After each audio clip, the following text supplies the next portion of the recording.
नमस्कार प्रिय विद्यार्थियों। आज की वीडियो के माध्यम से हम लोग चर्चा करेंगे समाज शास्त्र के बारे में। अगर आप बीए के पंचम सेमेस्टर में हैं यानी कि 5th सेमेस्टर में हैं और आप यह सोच रहे हैं गुरुजी पेपर 1 में क्या आने वाला है, तो मैं आज के वीडियो के माध्यम से आपको यह बताऊंगा कि आखिरकार आपकी परीक्षा में कौन कौन से क्वेश्चंस पूछे जाने वाले हैं।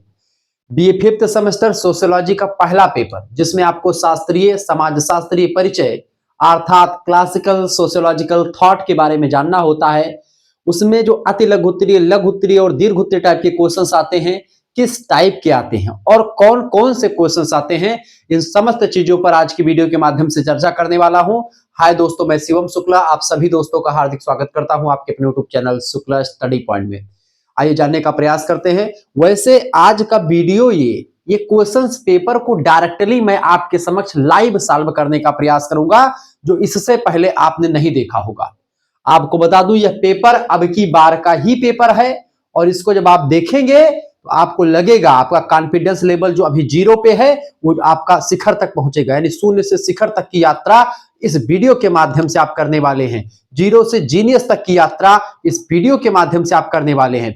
आपका कॉन्फिडेंस लेवल अगर इतना होगा, कॉन्फिडेंस लेवल आपका इतना हो जाएगा इस वीडियो को देखने के बाद में, पेपर से 1 दिन पहले देख रहे हो, चाहे 10 दिन पहले, चाहे 2 दिन पहले, आपकी परीक्षा के लिए बहुत ही महत्वपूर्ण है। अगर आप राम मनोहर लोहिया विश्वविद्यालय, वीर बहादुर सिंह पूर्वांचल विश्वविद्यालय, महात्मा गांधी काशी विद्यापीठ, जननायक चंद्रशेखर बलिया विश्वविद्यालय, एमजे प्यारू बरेली रोहिलखंड, मासा कुंभरी सहारनपुर, राजा महेंद्र प्रताप सिंह स्टेट यूनिवर्सिटी, चौधरी चरण सिंह मेरठ विश्वविद्यालय, छत्रपति साहू जी महाराज कानपुर विश्वविद्यालय, बुंदेलखंड यूनिवर्सिटी झांसी, डॉक्टर भीमराव अम्बेडकर आगरा विश्वविद्यालय, इसके अलावा लखनऊ विश्वविद्यालय, सिद्धार्थ यूनिवर्सिटी कपिलवस्तु, मां पाटेश्वरी बलरामपुर, मां विंध्यवासिनी मिर्जापुर, ऐसे नाना प्रकार के विश्वविद्यालय में अगर आप पढ़ रहे हैं तो आप इस वीडियो को अंत तक जरूर देख लीजिएगा। प्रोफेसर रज्जू भैया स्टेट यूनिवर्सिटी इलाहाबाद, ऐसे सभी विश्वविद्यालयों के लिए इंपॉर्टेंट है। जहां पर भी क्लासिकल सोशियोलॉजिकल थॉट पढ़ना है उन सभी का ये पेपर मैं सॉल्व करवाऊंगा। 2026, 27, 28 सभी के लिए लेक्चर बहुत ही महत्वपूर्ण होगा। इस वीडियो को बहुत ही ध्यान से देखिएगा।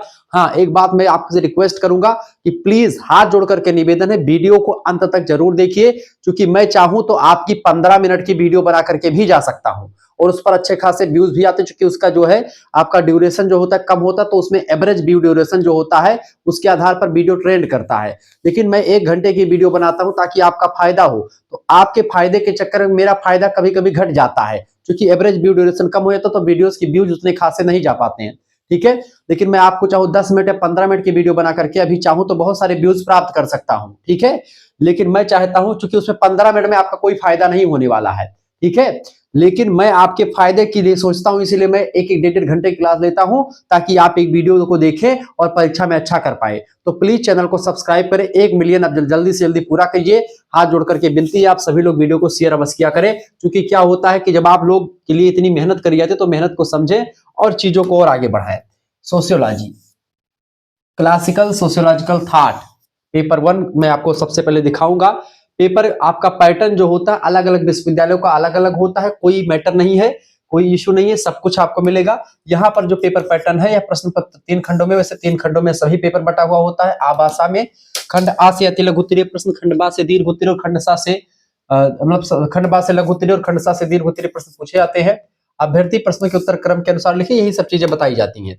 हालांकि यहाँ पर प्रश्न पत्रों को आप देखिए, शब्दों को छोड़ो, इमोशन को पकड़ो। तात्पर्य यह है कि आप ये पैटर्न छोड़ो, पैटर्न में कुछ नहीं रखा है, आप किसको पकड़ो बेटा, क्वेश्चंस पर फोकस करो। ठीक है, कुछ क्वेश्चंस मैंने अपने तरफ से रखे ताकि उसको मैं आपके लिए समझा पाऊं। ठीक है, बाकी पूरा पेपर सॉल्व करूंगा। सेक्शन यानी खंड, very short answer type questions कैसे पूछे जाते हैं। इन्हीं 3 प्रश्नों के उत्तर देने हैं, प्रत्येक 3 अंक का है एक प्रश्न। वैसे 5 क्वेश्चंस आपको दिए जाएंगे और 5 के उत्तर मैं आपको बताऊंगा, और भी उत्तर आपके लिए मैं तैयार कर रहा हूं, उसको भी बताऊंगा, कम से कम 10 प्रश्न। What is the Comte positivism, Comte का प्रत्यक्षवाद क्या है, इसके बारे में बताएं। अगला क्वेश्चन है सोशल डार्विनिज्म यानी सामाजिक डार्विनवाद किसे कहते हैं। इसके अलावा अगला क्वेश्चन आप देखेंगे, सब कुछ मैं बताऊंगा आपको। अगला क्वेश्चन आपका सामाजिक तथ्य की अवधारणा क्या है। देखिए, सोशल फैक्ट की बात किसने करी है, इमाइल दुर्खीम साहब ने करी है। ठीक है, व्हाट इज डेरिवेशन यानी कि आंत तर्क या भ्रांत तर्क की अवधारणा किसने दी है। इसके अलावा what does Mead mean by self यानी स्व से मीड का क्या तात्पर्य है। जे.एच. मीड एक मनोवैज्ञानिक है, समाजशास्त्रीय मनोवैज्ञानिक है, उन्होंने एक प्रकार से जो सिद्धांत दिया उन सभी के बारे में विस्तार से चर्चा करूंगा। सेक्शन बी यानी खंड बा की बात की, लघु उत्तरीय प्रश्न आते हैं, किन्हीं 4 प्रश्नों के उत्तर देने हैं आपको। प्रत्येक प्रश्न का उत्तर 225 या 250 शब्द या 200 शब्द में आपको बोला जाएगा, किसी किसी में 150 शब्द बोला जाता है। ठीक है, घबराना नहीं आपको। What is the Comte's hierarchy of sciences, यानी काम्टे का विज्ञानों का संस्करण का जो सिद्धांत रहा, उन्होंने कहा सबसे पहले गणित का विकास हुआ है और गणित के बाद में सबसे जो लास्ट वाला विज्ञान है वो है समाजशास्त्र। 6 विज्ञानों के बाद में समाजशास्त्र का उदय हुआ। समाजशास्त्र सबसे आधुनिक विज्ञान है। ठीक है, तो वही विज्ञानों का संस्करण का सिद्धांत पूरा मैं श्रृंखला आपको बताऊंगा, किस तरीके से एक विज्ञान दूसरे पर डिपेंड होता है, सब कुछ आपको बताऊंगा। Explain the mechanical solidarity and organism solidarity according to Durkheim.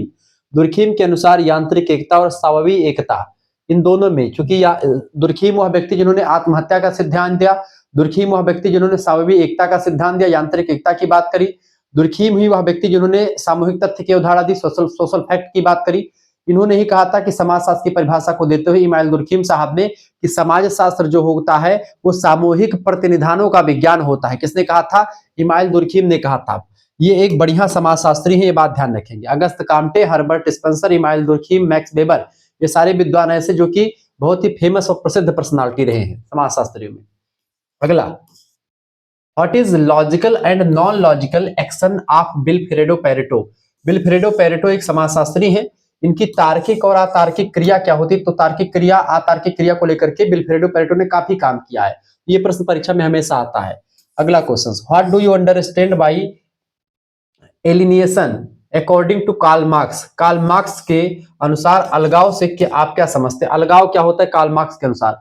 वैसे आपको याद दिलवा दूं, कार्ल मार्क्स वह व्यक्ति है जिसने वर्ग संघर्ष की विचारधारा दी। लिख लीजिएगा, कार्ल मार्क्स वह व्यक्ति जिसने वर्ग संघर्ष की विचारधारा दी। ठीक है, कार्ल मार्क्स वह व्यक्ति जिसने दास कैपिटल नाम की पुस्तक लिखी। दास कैपिटल, ठीक है, दास कैपिटल नाम की पुस्तक लिखी। कार्ल मार्क्स ही वह व्यक्ति जिसने एक प्रकार से कम्युनिस्ट मैनिफेस्टो, ठीक है, communist manifesto, the communist manifesto नाम की रचना 1848 में प्रकाशित हुआ। ये रचना, ठीक है, ये एक लेख था बेसिकली 1848 में जब प्रकाशित हुआ। इनके एक मित्र थे एंजल्स, इन्होंने मिलकर के किया था। इसके अलावा कार्ल मार्क्स वह व्यक्ति जिसने कहा था कि धर्म जो है जनता के लिए अफीम का काम करता है। धर्म जनता के लिए अफीम है। किसने कहा था? कार्ल मार्क्स ने ही कहा था। कार्ल मार्क्स ने वर्ग संघर्ष की विचारधारा दी। कार्ल मार्क्स ने अतिरिक्त मूल्य का सिद्धांत भी दिया। ठीक है, ध्यान रखें, किसको, कौन सिद्धांत बेटा? अतिरिक्त मूल्य का सिद्धांत। अतिरिक्त मूल्य का सिद्धांत किसने दिया? प्रश्न आता है, अतिरिक्त मूल्य का सिद्धांत। ठीक है, ये कार्ल मार्क्स का ही सिद्धांत है। ठीक है, कार्ल मार्क्स ने अतिरिक्त मूल्य का सिद्धांत दिया है। इसके अलावा कार्ल मार्क्स ही वह व्यक्ति जिसने कहा था, क्या कहा था, कि अब तक का समाज जो रहा है ये वर्ग संघर्ष का इतिहास रहा, अब तक का इतिहास वर्ग संघर्ष का इतिहास रहा है। कार्ल मार्क्स ने ही इस बात को कहा था। यानी कार्ल मार्क्स जो है इसने बहुत कुछ किया है। वैज्ञानिक समाजवाद का जनक भी कहा जाता है। ठीक है, वैज्ञानिक समाजवाद का जनक, समाजवाद का जनक है, वैज्ञानिक समाजवाद का जनक है। ठीक है, ये बात ध्यान, कौन? Karl Marx. क्लियर, ये बात ध्यान रखेंगे। आगे देखते हैं, मैक्स वेबर सत्ता की अवधारणा देने के लिए जाने जाते हैं। तो define social action according to Max Weber. Max Weber के अनुसार सामाजिक क्रिया को परिभाषित कीजिए। वैसे मैक्स वेबर की सत्ता की अवधारणा भी बड़ी फेमस है, इसको भी मैं चर्चा कर लूंगा। What is the social action theory of Talcott Parsons. Talcott Parsons का सामाजिक क्रिया सिद्धांत क्या है, इसको बताएं, ये भी मैं चर्चा करूंगा। अगला क्वेश्चन है, what do you understand by middle range theory. मध्य अभिसीमा सिद्धांत क्या है, इसको भी बारे बारे बताऊंगा, किसने दिया है, पूरा विस्तार से आपको बताऊंगा। एक एक चीजों को आपकी अपनी भाषा में, सरल भाषा में नहीं समझा दिया तो मेरा नाम शिवम शुक्ला नहीं। आज का वीडियो अगर आपने नहीं देखा तो आपने बहुत कुछ मिस कर दिया, क्योंकि आज की वीडियो के माध्यम से उदाहरण के साथ सरल भाषा में आपको सारा कॉन्सेप्ट क्लियर करूंगा। पूरा का पूरा कॉन्सेप्ट क्लियर हो जाएगा। आज से सिद्धांतों को आपको कहीं पर रटना नहीं पड़ेगा कि मैक्स वेबर ने किस तरीके से क्या बताया, क्या नहीं कहा, कैसे क्या था, सब कुछ आपको समझ में आने वाला है इस वीडियो के माध्यम से। तो प्लीज वीडियो को लाइक करें। सेक्शन सी की बात की जाए, देखिए दीर्घ उत्तरीय प्रश्न पूछे जाते हैं, किन्हीं 2 प्रश्नों के उत्तर करने हैं। 450 शब्द, 475 या 500 शब्दों में लिखना होता है। अलग अलग विश्वविद्यालय में अलग अलग फंडा होता है, लेकिन प्रश्न जो दिए गए हैं बहुत ही इंपॉर्टेंट है, इसलिए मैंने इस पेपर को सॉल्व करवाया।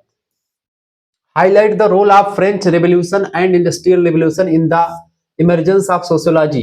समाज शास्त्र के उद्भव में फ्रांसीसी क्रांति और औद्योगिक क्रांति। फ्रांसीसी क्रांति 1789 में हुई थी, ये फ्रांस में हुई थी, और औद्योगिक क्रांति जो हुई थी वो 1688 के आसपास आप देखते हैं होती है। ठीक है, ये एक दिन की क्रांतियां एक दिन में नहीं होती हैं, इसके पीछे एक लंबा इतिहास होता है।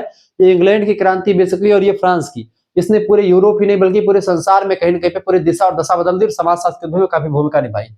अगला question, discuss the different type of suicide described bye email Durkheim. Durkheim के द्वारा वर्णित आत्महत्या के विभिन्न प्रकारों की विवेचना कीजिए। आत्महत्या का सिद्धांत एक पुस्तक लिखी है इमाइल दुर्खीम ने, ली सुसाइड या दी सुसाइड नाम से पुस्तक है। उस पुस्तक में इन्होंने आत्महत्या का सिद्धांत दिया है। आत्महत्या के 4 प्रकार बताए हैं। कौन कौन सी आत्महत्या होती है सब कुछ विस्तार से आपको उदाहरण के साथ मैं बताने का प्रयास करूंगा, ये बात आप ध्यान रखेंगे।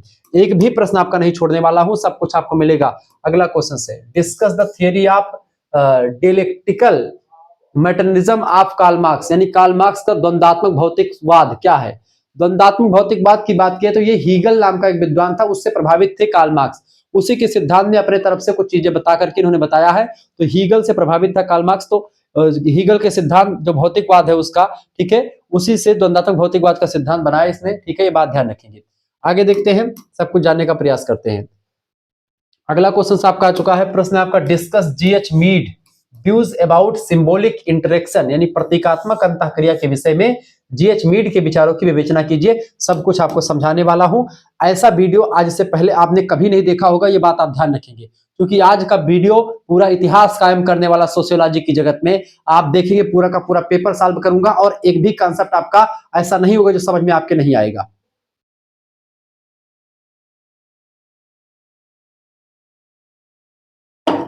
चलो महोदय, चलो भैया आ जाओ मैदान में, पानी उनी पी लियो, 2 घूंट चाय बची रही है, मुंह निपटाइल है, आ जाओ मैदान में, सब फटाफट से आ जाओ, चला जाए। चलो भैया, भाई दो ठूल डोला समर खेत में जे जीते तेले उठाए। क्लासिकल सोशियोलॉजिकल थॉट का पेपर सॉल्व होने जा रहा है। खंड आ में तमाम सारे प्रश्न पूछे गए थे। आइए एक एक का पोस्टमार्टम करते हुए शुक्ला सर आपके आगे बढ़ते हैं, ठीक है। चलो भैया, बातचीत ना करो कमेंट सेक्शन में, पढ़ लियो भैया, पढ़ लियो, बाद में पछताबो काल। पेपर में बैठबो तो ऐसे मुड़े पे से झूठे से ठगबो दुठू, ऐसे बैठ लड़कबो जान तो पेपर में जाता तो का करते हैं, ऐसे बैठी हैं तो झूठ है। कहूँ बगल में बिटिया पड़ गई, कोनो बगली में कौन लड़की पड़ गई, बैठे हैं लड़के लोग ऐसे करेंगे। अरे यार क्या हुआ, याद नहीं आ रहा है, कलिया तो पढ़न रहा गुरु जी से। अरे जब कलिया बतुआएं बाझा रहे हो कमेंट सेक्शन में, तो कहां से तुम्हें याद आए, समझा था। ऐसे झूठे दिमाग ऐसे ठोके हैं ऐसे। अरे भैया 2 घंटे का समय है और मन ऐसे झूठे ऐसे से ठोको ना, ज्यादा ज्ञान लगावत है, झूठे से सोचे हैं का पढ़े दाढ़ी कर मोड़ कर तो इसे ठोकी हैं मोड़े पे यार ऐसे ऐसे। वही पानी प्यास लाग जाए उनके, वही में बाथरूम भी मतलब कि टॉयलेट भी उनको लग जाएगी, ऐसा सिस्टम है। हम देखते हैं कभी कभी, तो ये चीज नहीं करना है आपको। पेपर में बस केवल लिखना है दबा के, 2 घंटा ऐसे बैठो, ऐसे उंगली पे पेन पड़ जाए और पैसे, ये उंगली हटनी नहीं चाहिए 2 घंटा तक, इतना लिख डालो। कापी चक्कर वाला हैदास जाए कि गुरुजी लड़कवा काव लिख दी। चलो, कामटे, कामटे का जाना तो भैया के हुए, अगस्त कामटे इनके पूरा नाव है। ये फ्रांस में पैदा भे रहा और फ्रांस में समाजशास्त्र की उत्पत्ति भय कब भय, 1838 में भय। कब भय भैया, लिखो 1838 में का भवा, समाजशास्त्र की उत्पत्ति भय। और काहे भय, चूंकि 1838 में समाज शास्त्र, 1838 से पहले यह सामाजिक भौतिकी कहा जात रहा, सोशियो फिजिक्स कहत रही, के कहत रहा, इन्हीं कहत रहे, अगस्त कामटे साहब। अगस्त कामटे की पुस्तक है पॉजिटिव फिलोसॉफी, पॉजिटिव पॉलिटी। इन्होंने विज्ञानों का संस्करण का सिद्धांत दिया। इन्होंने एक प्रकार से आप देखेंगे अगस्त कामटे वैज्ञानिक, ये एक प्रकार से क्या है, ये समाजशास्त्र के जनक हैं। इनको जानना बहुत जरूरी है अगस्त कामटे को, ठीक है। अगस्त कामटे समाजशास्त्र को सभी आधुनिक विज्ञान मानते हैं, आधुनिक विज्ञानों की श्रेणी में रखते हैं। और विज्ञानों का संस्करण का सिद्धांत हो या प्रत्यक्षवाद हो, पॉजिटिविज्म, इन्हीं का सिद्धांत है। तो वह का समझे से पहले कुछ चीज समझो। 1838 से पहले यह का सामाजिक भौतिकी कहा जाता रहा, समाजशास्त्र का ऊ नाम के धीस रहा, वह नहीं दीन रहा अगस्त कामटे साहब। 1838 के समय आवा, 1838 में यह का कहीं सोशियोलॉजी, सोशियोलॉजी 2 शब्द से मिलकर बना है। एक शब्द है भैया सोशियस, ठीक है, सोशियस शब्द आपका है, ठीक है, और दूसरा शब्द आपका कौन सा है, लोगास, ठीक है, लोगास। लोगास शब्द जो है ये ग्रीक भाषा का शब्द है और ये आपका लैटिन भाषा का शब्द है सोशियस। दोनों से मिलकर के बना है आपका सोशियोलॉजी, यानी समाज का अध्ययन करने वाला शास्त्र या विज्ञान सोशियोलॉजी कहलाता है। तो 1838 में सबसे पहले अगस्त कामटे ने इसको सोशियोलॉजी कहा, उसी सोशियो फिजिक्स का नाम बदल करके। अब समझो आगे, प्रत्यक्षवाद क्या हुए, सिंपल शब्द में समझो, प्रत्यक्ष, प्रत्यक्ष माने क्या होता है, डायरेक्ट। प्रत्यक्षम किम प्रमाणम, जैसे अब कोनो चीज आप देख ली हो प्रत्यक्ष चीज, तो वो के लिए प्रमाण की कोई जरूरत नहीं होती। कहने का मतलब यह है कि अगस्त कामटे कोई भी बातों को, किसी के बताए हुई बातों पर विश्वास नहीं करते हैं। ये कहा था कि जाएंगे हम वहां पर, निरीक्षण करेंगे, अवलोकन करेंगे, किसी भी घटना को जब तक आंखों से देख नहीं लेंगे, पूरा व्यवस्थित जानकारी नहीं ले लेंगे, तथ्यों के आधार पर उसको प्रैक्टिकल नहीं कर लेंगे, तब तक उसको सत्य नहीं मानेंगे। यानी प्रत्यक्षवाद हमको यह बताता है कि हम कोई भी घटना को एकदम से सही सही जानकारी, वैज्ञानिक तथ्य के साथ एकदम से सिस्टमेटिकल वे में होनी चाहिए। ठीक है, वही चीज है। अगस्त कामटे, जिन्हें समाजशास्त्र का जनक यानी पिता कहा जाता है, उन्होंने प्रत्यक्षवाद का सिद्धांत दिया है। प्रत्यक्षवाद का अर्थ है सामाजिक घटनाओं को धार्मिक या काल्पनिक आधार पर ना समझ करके वैज्ञानिक आधार पर समझना। यानी कोई भी चीज को बस केवल मात्र कह देने से कि भाई हाँ वहां पर ये है, मान नहीं लेंगे, वहां पर जाएंगे, देखेंगे कि वो है कि नहीं है, तब प्रत्यक्षवाद हुए, और बाद में हम विचार देवे, वो विचार हमारा प्रत्यक्षवाद कहा जी। समझत हो? चलो भैया, मुख्य बिंदु का है कि इसके अंतर्गत किसी भी तथ्य को, किसी भी फैक्ट को स्वीकार करने से पहले उसका निरीक्षण, परीक्षण, यानी कि उसको देखेंगे, जांचेंगे, परखेंगे, प्रैक्टिकल करेंगे और उसका प्रयोग करेंगे, वर्गीकरण करेंगे, उसको क्लासिफिकेशन करेंगे, उसका सब कुछ करने के बाद में जब एकदम से निष्कर्ष सही सही निकल जाएगा तब हम मानेंगे। ठीक है, जैसे आप वीडियो देखत हो, हमारे कहे से विश्वास कर लियो है, पढ़ लियो है, तो हमारे कहे विश्वास तो एक बार करो पहली बार और देख लियो वीडियो, ओकरे बाद में जब पेपर दे चला गया, पेपर में सब यह क्वेश्चन फंसेगा, तब आप आवत हो कमेंट कर दो गुरुजी अरे मजा आएगा, क्योंकि आप प्रत्यक्ष जाकर के देख ले। तो प्रत्यक्ष बात वही कि आप जाकर के कुछ देखते ही क्लियर होता है। तो कामटे का मानना था कि जिस तरह प्राकृतिक विज्ञान जैसे भौतिकी विज्ञान, रसायन विज्ञान या गणित के नियम निश्चित होते हैं कि 2 2 4 होता है, या सूर्य जो होता है उसकी गति कितनी है, प्रकाश की गति कितनी है, इस तत्व को मिलाने से क्या क्या बनता, सारी चीजें क्लियर है रसायन शास्त्र में, भौतिक शास्त्र में, आज भी वही है और कल भी वही होगा। उसी तरह समाज को समझने के लिए भी वैज्ञानिक विधियों का उपयोग किया जाना चाहिए। अगस्त काम इस फेवर में थे, इसीलिए अगस्त काम समाजशास्त्र को एक वैज्ञानिक विषय मानते हैं। सरल शब्दों में कहें तो प्रत्यक्षवाद जो होता है बेटा, प्रत्यक्षवाद क्या है, प्रत्यक्षवाद को जो जैसा है उसे उसी रूप में वैज्ञानिक तरीके से खुद देखने की प्रक्रिया को प्रत्यक्षवाद कहते हैं। उसमें कोई बदलाव या कोई उसमें चीजों की जरूरत नहीं, यानी कि जो कोई भी समाजशास्त्र का नियम कायदा हो तो वो एक प्रकार से निरीक्षण, परीक्षण, प्रयोग और जो है पूरा एकदम से वेल अप टू डेट वैज्ञानिक प्रक्रिया के द्वारा सब कुछ हो। ठीक है, जैसे भौतिक विज्ञान में होता है या केमिस्ट्री में होता है, गणित में होता है, वो सब प्रत्यक्षवाद समझ में आएगा आपका। दूसरा प्रश्न, सामाजिक डार्विनवाद क्या, सोशल डार्विनिज्म। देखिए डार्विन के हुए भैया, डार्विन ने उद्विकास का सिद्धांत दिया था। डार्विन कौन है? डार्विन एक जीव शास्त्री हुआ करते थे जिन्होंने उद्विकास का सिद्धांत दिया कि जीवों का विकास कैसे हुआ, कौन से जीव रह गए, कौन से जीव बच गए। कक्षा 10 में आपने डार्विनवाद पढ़ा होगा, लैमार्कवाद पढ़ा होगा, जिन्होंने ये जीव शास्त्री जिन्होंने बताया कि जिराफ कैसे रह गए, कौन लंबे गर्दन में जिराफ बच गए, छोटे गर्दन में मर गए, ऐसे बताया। तो उन्होंने उद्विकास का सिद्धांत दिया जीवों की उत्पत्ति के बारे में।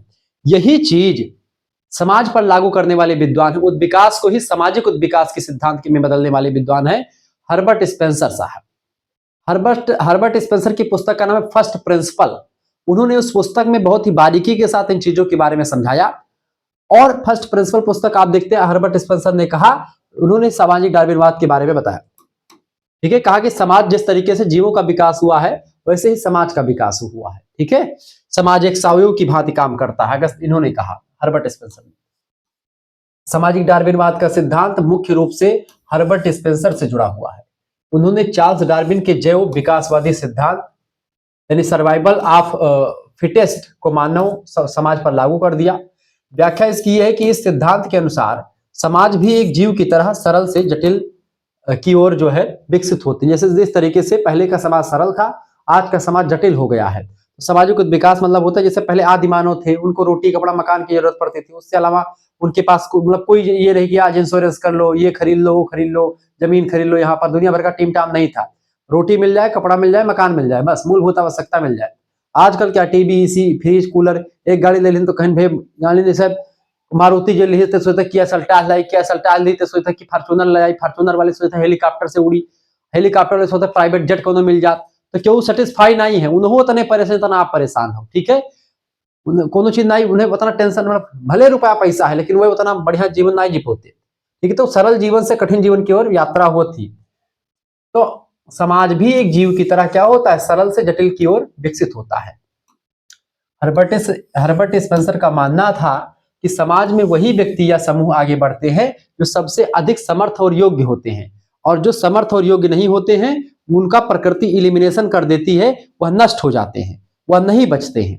ठीक है, क्योंकि प्रकृति क्या कर देती है, प्रकृति उनका इलिमिनेशन कर देती है। तात्पर्य कहने का यह है कि अगर आप प्रकृति के हिसाब से नहीं चलेंगे, प्रकृति के हिसाब से अपने आप को नहीं ढालेंगे, तो प्रकृति आपको नष्ट कर देगी। यानी कि जिस तरीके से परिवर्तन हो रहा है, परिवर्तन के हिसाब से अपने आप को अनुकूल बनाते चले जाओ, तब जाकर के आप बचे रहोगे, और जो अनुकूल नहीं हो पाएगा वो मर जाएगा। ठीक है, यही चीज बताइए। कमजोर और अयोग्य व्यक्ति जो होते हैं वो धीरे धीरे पीछे छूट जाते हैं या समाप्त हो जाते हैं। यह सिद्धांत समाज को एक ऐसी प्रतिस्पर्धा के रूप में देखता है जहां योग्यतम की उत्तरजीविता का नियम काम करता है, यानी जो योग्य होगा वही जीवित रहेगा, और जो अयोग्य होगा वो मृत्यु के घाट हो। जैसे कि एक नौकरी, कंपनी में करने वाले नौकरी कर्मचारी जो होते हैं, जैसे जो योग्य होगा उसको नौकरी में बने रहेगा, आगे बढ़ता जाएगा, और जो योग्य नहीं होगा वो निकाल दिया जाएगा। साफ सुथरी बात। तो यही चीज है जीवन में भी, उद्विकास में भी। जो सर्वाइव करते चले गए वो जीवित रहे, जो नहीं सर्वाइव कर पाए वो मर गए। ठीक है, यही बात डार्विन ने कहा था कि भाई जो लंबी गर्दन वाले जिराफ थे उन्होंने अपने आप को प्रकृति के अनुसार ढाल लिया, बच गए, और जो छोटी गर्दन वाले जिराफ थे उन्होंने प्रकृति के हिसाब से बदलाव नहीं कर पाए, वो मर गए। ठीक है, तो यही चीज उन्होंने समाज पर लागू करी हर्बर्ट स्पेंसर साहब ने। कहा कि मनुष्य के शरीर की भांति होता है, जीव की भांति, जीव जैसे विकास जीवों का हुआ ऐसे समाज का हुआ। सामाजिक तथ्य यानी सोशल फैक्ट क्या है? सामाजिक तथ्य की अवधारणा प्रसिद्ध विद्वान, प्रसिद्ध समाजशास्त्री इमाइल दुर्खीम साहब ने दी है।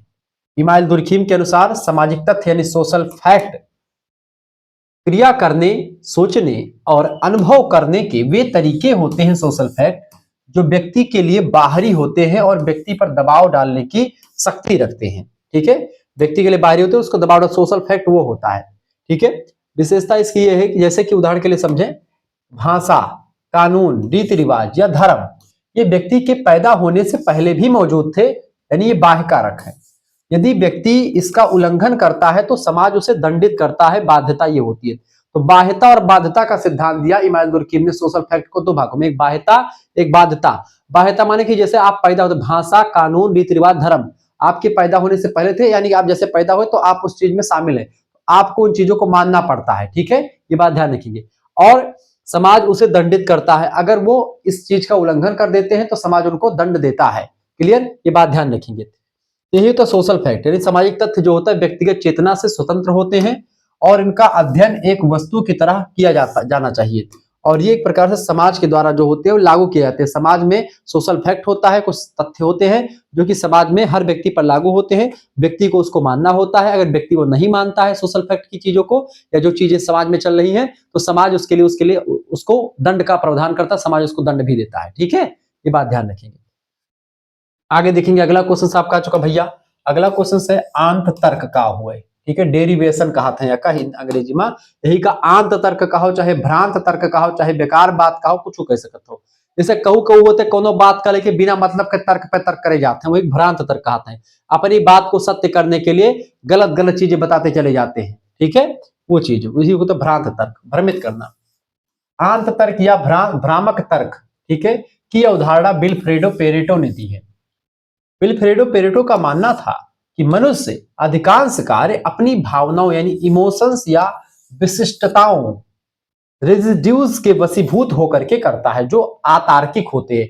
कभी कभी हम ऐसी चीज बताते हैं जो हमारे दृष्टिकोण से तो सही है, लेकिन जो सामने व्यक्ति बैठा उसके दृष्टिकोण से नहीं सही होती है। तो हम हमेशा अपनी बातों को सही साबित करने का प्रयास करते हैं, और अपनी बातों को साबित करते हुए हम नाना प्रकार के तर्क को देते हैं जो कि भ्रांत होते हैं, जो शायद ही सही हो, यानी गलत भी होते हैं। यानी हम गलत तर्क दे करके हम अपनी बात को सही करने का प्रयास करते हैं, और ऐसे तर्क भ्रांत तर्क कहलाते हैं। विल्फ्रेडो पेरेटो ने इस चीज को कहा। ठीक है, बेसिकली महिलाओं में इक्वालिटी ज्यादा देखने को मिलती है। बुरा मत मानना कि वो अपनी बात को कभी गिरने नहीं देंगी, कभी भी हारने की कोशिश नहीं करेंगी। इसलिए जब भी कोई महिला या कोई लड़की आपसे बात कर रही हो और वो कोई चीज बोल दे कि ये है, तो आप ज्यादा तर्क ना करें, क्योंकि क्या होगा वहां पर तर्क करना आपका बेकार है, क्योंकि वो आपकी बात को सुनेगी नहीं। क्योंकि कभी कभी आप देखेंगे, ठीक है, एक कहानी याद आ गई मुझे, बुरा मत मानना लड़कियों माफ करना, लेकिन एक हस्बैंड और वाइफ थे। तो वो लोग जो है लड़ते मतलब हमेशा झगड़ते रहते थे। पति बड़ा ही सीधा था, पत्नी जो थी थोड़ा सा दूसरे टाइप की थी, तो वो बार बार लड़ती रहती थी, हमेशा बोलती रहती थी ऐसा है वैसा है, ये दुनिया भर का हमेशा लड़ती रहती थी। वो बेचारा सुन लेता था और हमेशा जो है कुछ बोलता नहीं था पत्नी को, ठीक है। और ऐसे चलता रहा, कई दिनों तक चलता रहा। एक बार की बात है, भाई साहब जो है बाल कटवाने गए थे, बाल वाल कटवाया, फिर दाढ़ी भी कटवा ली और मोछे भी कटवा ली, सब कुछ कटवा लिया, ठीक है। उसके बाद में वो घर पे आए, मतलब बढ़िया से। अब घर पे जब आए तब पत्नी ने कहा कि दाढ़ी जो है किससे कटवाए, मतलब कि मूछ जो है किससे कटवाई हो। तो उसने कहा कि भैया एक नंबर के मशीन लगवा, जीरो जीरो मशीन लागी नहीं वो कहीं इसकी जो है छुलवाए ने, छुरा से छुलवाए दाढ़ी के। हाँ, कहीं दाढ़ी किससे बनवा, कहीं छुरा से, कहीं कि अच्छा मूछ मूछ की बात हुई, कहीं मूछ किससे, छुरा से, तो कहीं नहीं छुरा से तो नहीं लग रही। औरत बोली छुरा से तो नहीं कटा है। तो कहा फिर किससे कटा, कहीं ने कैंची से कटा है। औरत ने बोली कैंची से कटा। हर बात की उल्टा करती थी, हर बात को काट दिया करती थी। ये कहानियां दादा उदा हमारे सुनाते थे। अब पता नहीं सही है कि झूठी है, मुझे नहीं पता, लेकिन एक याद आ गया तो मैं कहानी सुना रहा हूँ, किस्सा जिसको कहते हैं। तो हुआ भैया ये बड़ी मजेदार है। तो जब वो कैंची से बोले कैंची से कटा है, ठीक है, वो कह रहा नहीं छुरा लगवाए हैं मुझ पे। तो वो कह रहे कि कह रही हूँ कि कैंची से कटा है। कहा हाँ हाँ ठीक है। अब गांव भर तब तक इकट्ठा हो गए। अब उस दिन जो है उसकी बेइज्जती ज्यादा हो गई भाई साहब की। भाई साहब कहीं ना, आज तो हम मैडम जी के अब साहब ना, कहीं रुको बताई थे तुमका। अब भैया अब मैडम जी का बगलिए कुआं रहा मुहरवे पे, मैडम जी का हाथापाई भय, मैडम जी का उठाए के कुआं में फेंक दिए। और जब मैडम जी का उठाए कुआं में फेंक दिए थे, तो इसमें क्या होता है कि वो जो है जब कुआं में जाती है, तो इसका समर्थन मैं नहीं करता हूँ, ठीक है। मैं एक एज आ वैसे हंसी मजाक में बता रहा हूँ, तो उसको सीरियसली मत लेना। तो जो उसमें पानी में जब कोई व्यक्ति गिरता है तो 2-3 बार ऊपर उठता है। तो कुआं में ज्यादा पानी था नहीं, तो वो जब उसका हाथ यहाँ तक बाहर निकल रहा था, मुंह तो यहाँ तक डूबा हुआ था, ठीक है, थोड़ा बहुत बोल नहीं पा रही थी। जब तक बोल पाई तब तक बोली, जब नहीं बोल पा रही थी तो ऐसे ऐसे ऊपर से ऐसे इशारा कर रही है कि मतलब कैंची से कटा है, ठीक है। मुछिया मूछ जो है कैंची से ही कटी है, इशारा कर रही है वहां से। फिर तब तक गांव वाले अपना कूदे उदे उसको बचाए बचाए। और तुमने कहा भैया मान लिए होते, गांव वालों ने कहा तुम ही मूर्ख हो भाई। इनको जो है पुरुष को कहा कि तुम बड़े मूर्ख इंसान हो, कह रही थी कैंची से कटा, कह देते हाँ कैंची से कटा तो कुछ हो जाता, कहे लिए इतना ज्यादा ड्रामा कर दे। कहे ना यार अभी रोजे रोज कहा नहीं है चीज, यही सब चीज। तो भ्रांत तर्क ये होता है बेटा कि उसके लिए व्यक्ति जो है अपनी बातों को साबित करने के लिए, अपनी बातों को सही करने के लिए वो नाना प्रकार के जतन करता है, तमाम प्रकार के तर्क देता है। तो वही चीज भ्रांत तर्क होता है। व्याख्या लिखेंगे।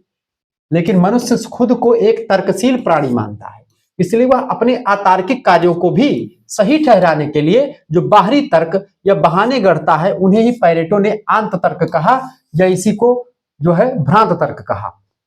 उदाहरण के रूप में यदि कोई व्यक्ति अंधविश्वास के कारण कोई अनुष्ठान करता है और उसे वैज्ञानिक बताने की कोशिश करता है, तो वह दिया गया तर्क जो होता है वो आंत तर्क कहलाएगा, भ्रांत तर्क। ये केवल अतार्किक कार्यों का तार्किक आवरण होते हैं। कहने का मतलब यह है कि अगर कोई व्यक्ति जो है बिना मतलब कि कोई काम कर रहा है और वो काम वास्तव में उतना सही नहीं है, लेकिन फिर भी उस बात को सही साबित करने के लिए नाना प्रकार के यत्न करता है और तर्क देता है। और जो तर्क कभी कभी सही भी होते हैं, लेकिन लोग दूसरों की नजरों में हो सकता है वो गलत हो, और कुछ लोगों की नजरों में सही होंगे। मतलब ये है कि वो ना तो गलत होते ना तो उतने सही होते, लेकिन कभी कभी कुछ गलत बातों के लिए जब हम नाना प्रकार के तर्क देते तो ही भ्रांत तर्क होता है। समझ में आ गई होगी चीजें आपको। आगे देखते हैं स्वा। स्वा का हो भैया सेल्फ। मीड का क्या अभिप्राय है? मीड, जीएच मीड जो थे, इन्होंने सेल्फ के बारे में क्या कहा? जीएच मीड की बात की है, एक मनोवैज्ञानिक समाजशास्त्री है। स्वा यानी सेल्फ की अवधारणा दी, कहा कि मनुष्य के व्यक्तित्व का वह हिस्सा होता है, मी या सेल्फ, सॉरी स्वा सेल्फ, जो सामाजिक अनुभवों और अंतःक्रियाओं के माध्यम से विकसित होता है।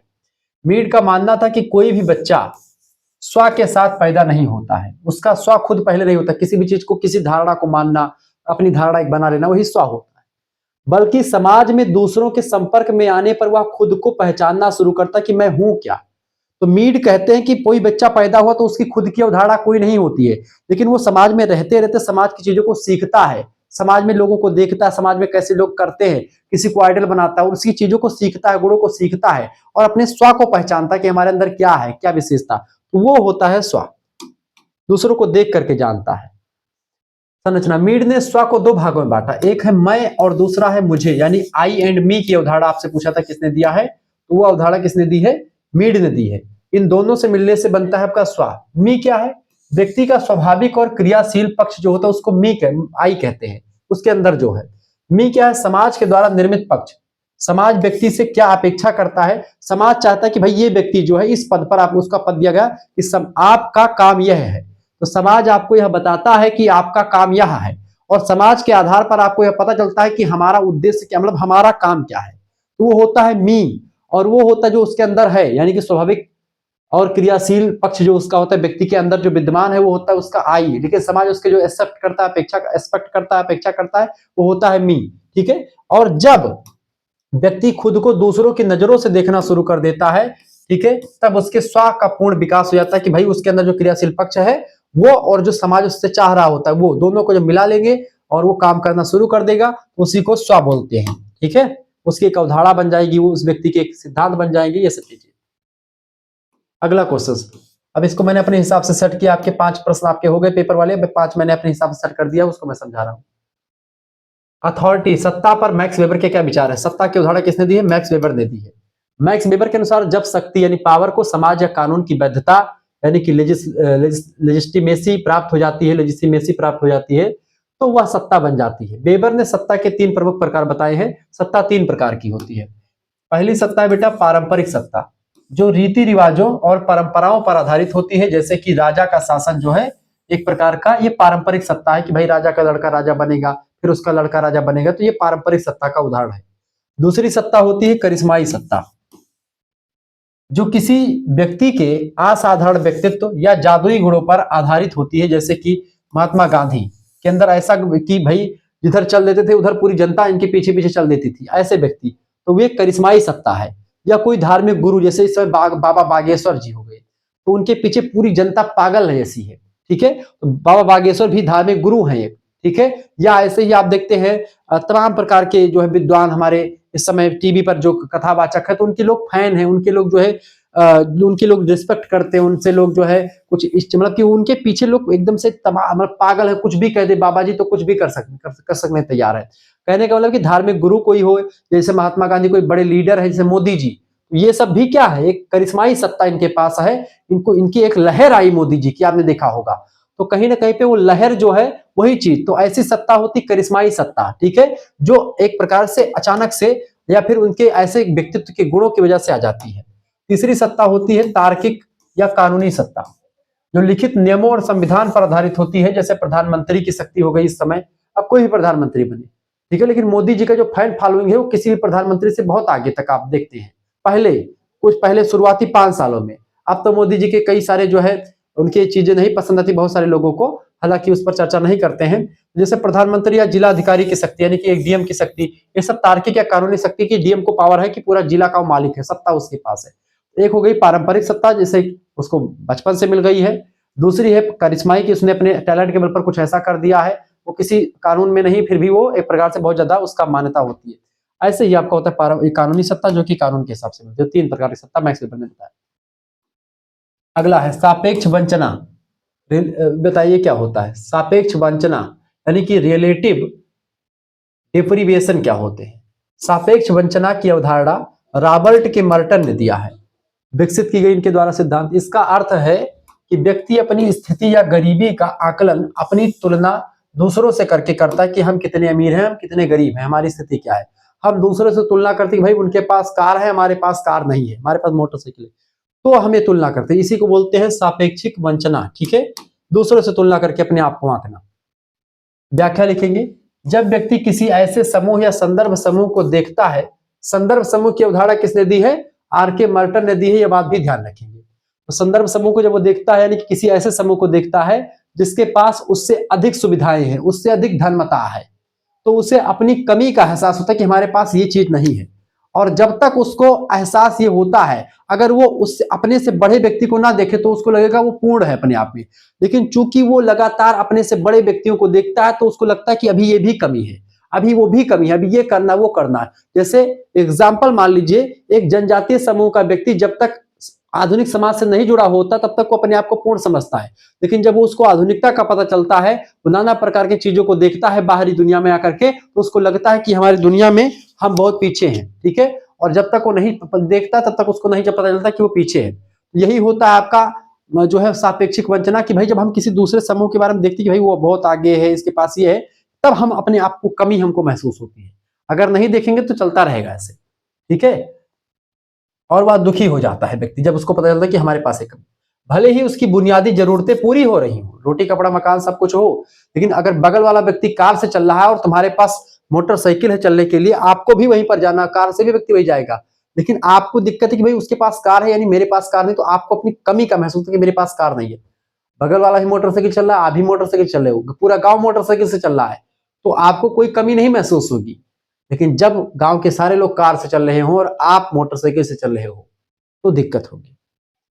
इसे अपेक्षाकृत अभाव का सिद्धांत भी कहते हैं। यही सिद्धांत है आपका सापेक्षिक वंचना का। उदाहरण के रूप में, यदि आपके पास मोटरसाइकिल है लेकिन आपके पड़ोसी के पास कार है, तो आपको अपनी मोटरसाइकिल कम लगने लगेगी। यही एहसास सापेक्ष वंचना होती है। आपके पास साइकिल, उसके पास मोटरसाइकिल है, तब भी आपको कमी महसूस होगी। इसी को सापेक्षिक वंचना का सिद्धांत कहते हैं। ये बात संदर्भ समूह की उदाहरण यही दी है, इसने आर.के. मर्टन ने, उसमें यही सब चीजें बताई गई हैं। मेरे हिसाब से आपको समझ में आ रहा होगा सारी चीजें। वीडियो को लाइक ठोको भाई अगर आपको समझ में आ रहा हो चीज। आगे देखो, हर्बर्ट स्पेंसर का सावयवी सादृश्य सिद्धांत क्या है, बताएं। ऑर्गेनिज्म एनालॉजी क्या है। हर्बर्ट स्पेंसर ने समाज को सावयवी सिद्धांत का, समाज एक सावयव की भांति काम करता है। सावयव माने होता है मुर्दा, सॉरी सावयव मतलब एक शरीर। जैसे मनुष्य का शरीर तमाम प्रकार के अंगों से मिलकर के बनता है, ऐसे ही समाज का निर्माण विभिन्न अंगों से मिलकर के होता है, ठीक है। उसी को सावयवी सिद्धांत, इसीलिए कहा कि मनुष्य एक सावयव की भांति काम करता है, ठीक है। हर्बर्ट स्पेंसर ने समाज की तुलना एक जीवित शरीर से की है, ऑर्गेनिज्म से की है, जिससे सावयवी सादृश्य कहा है।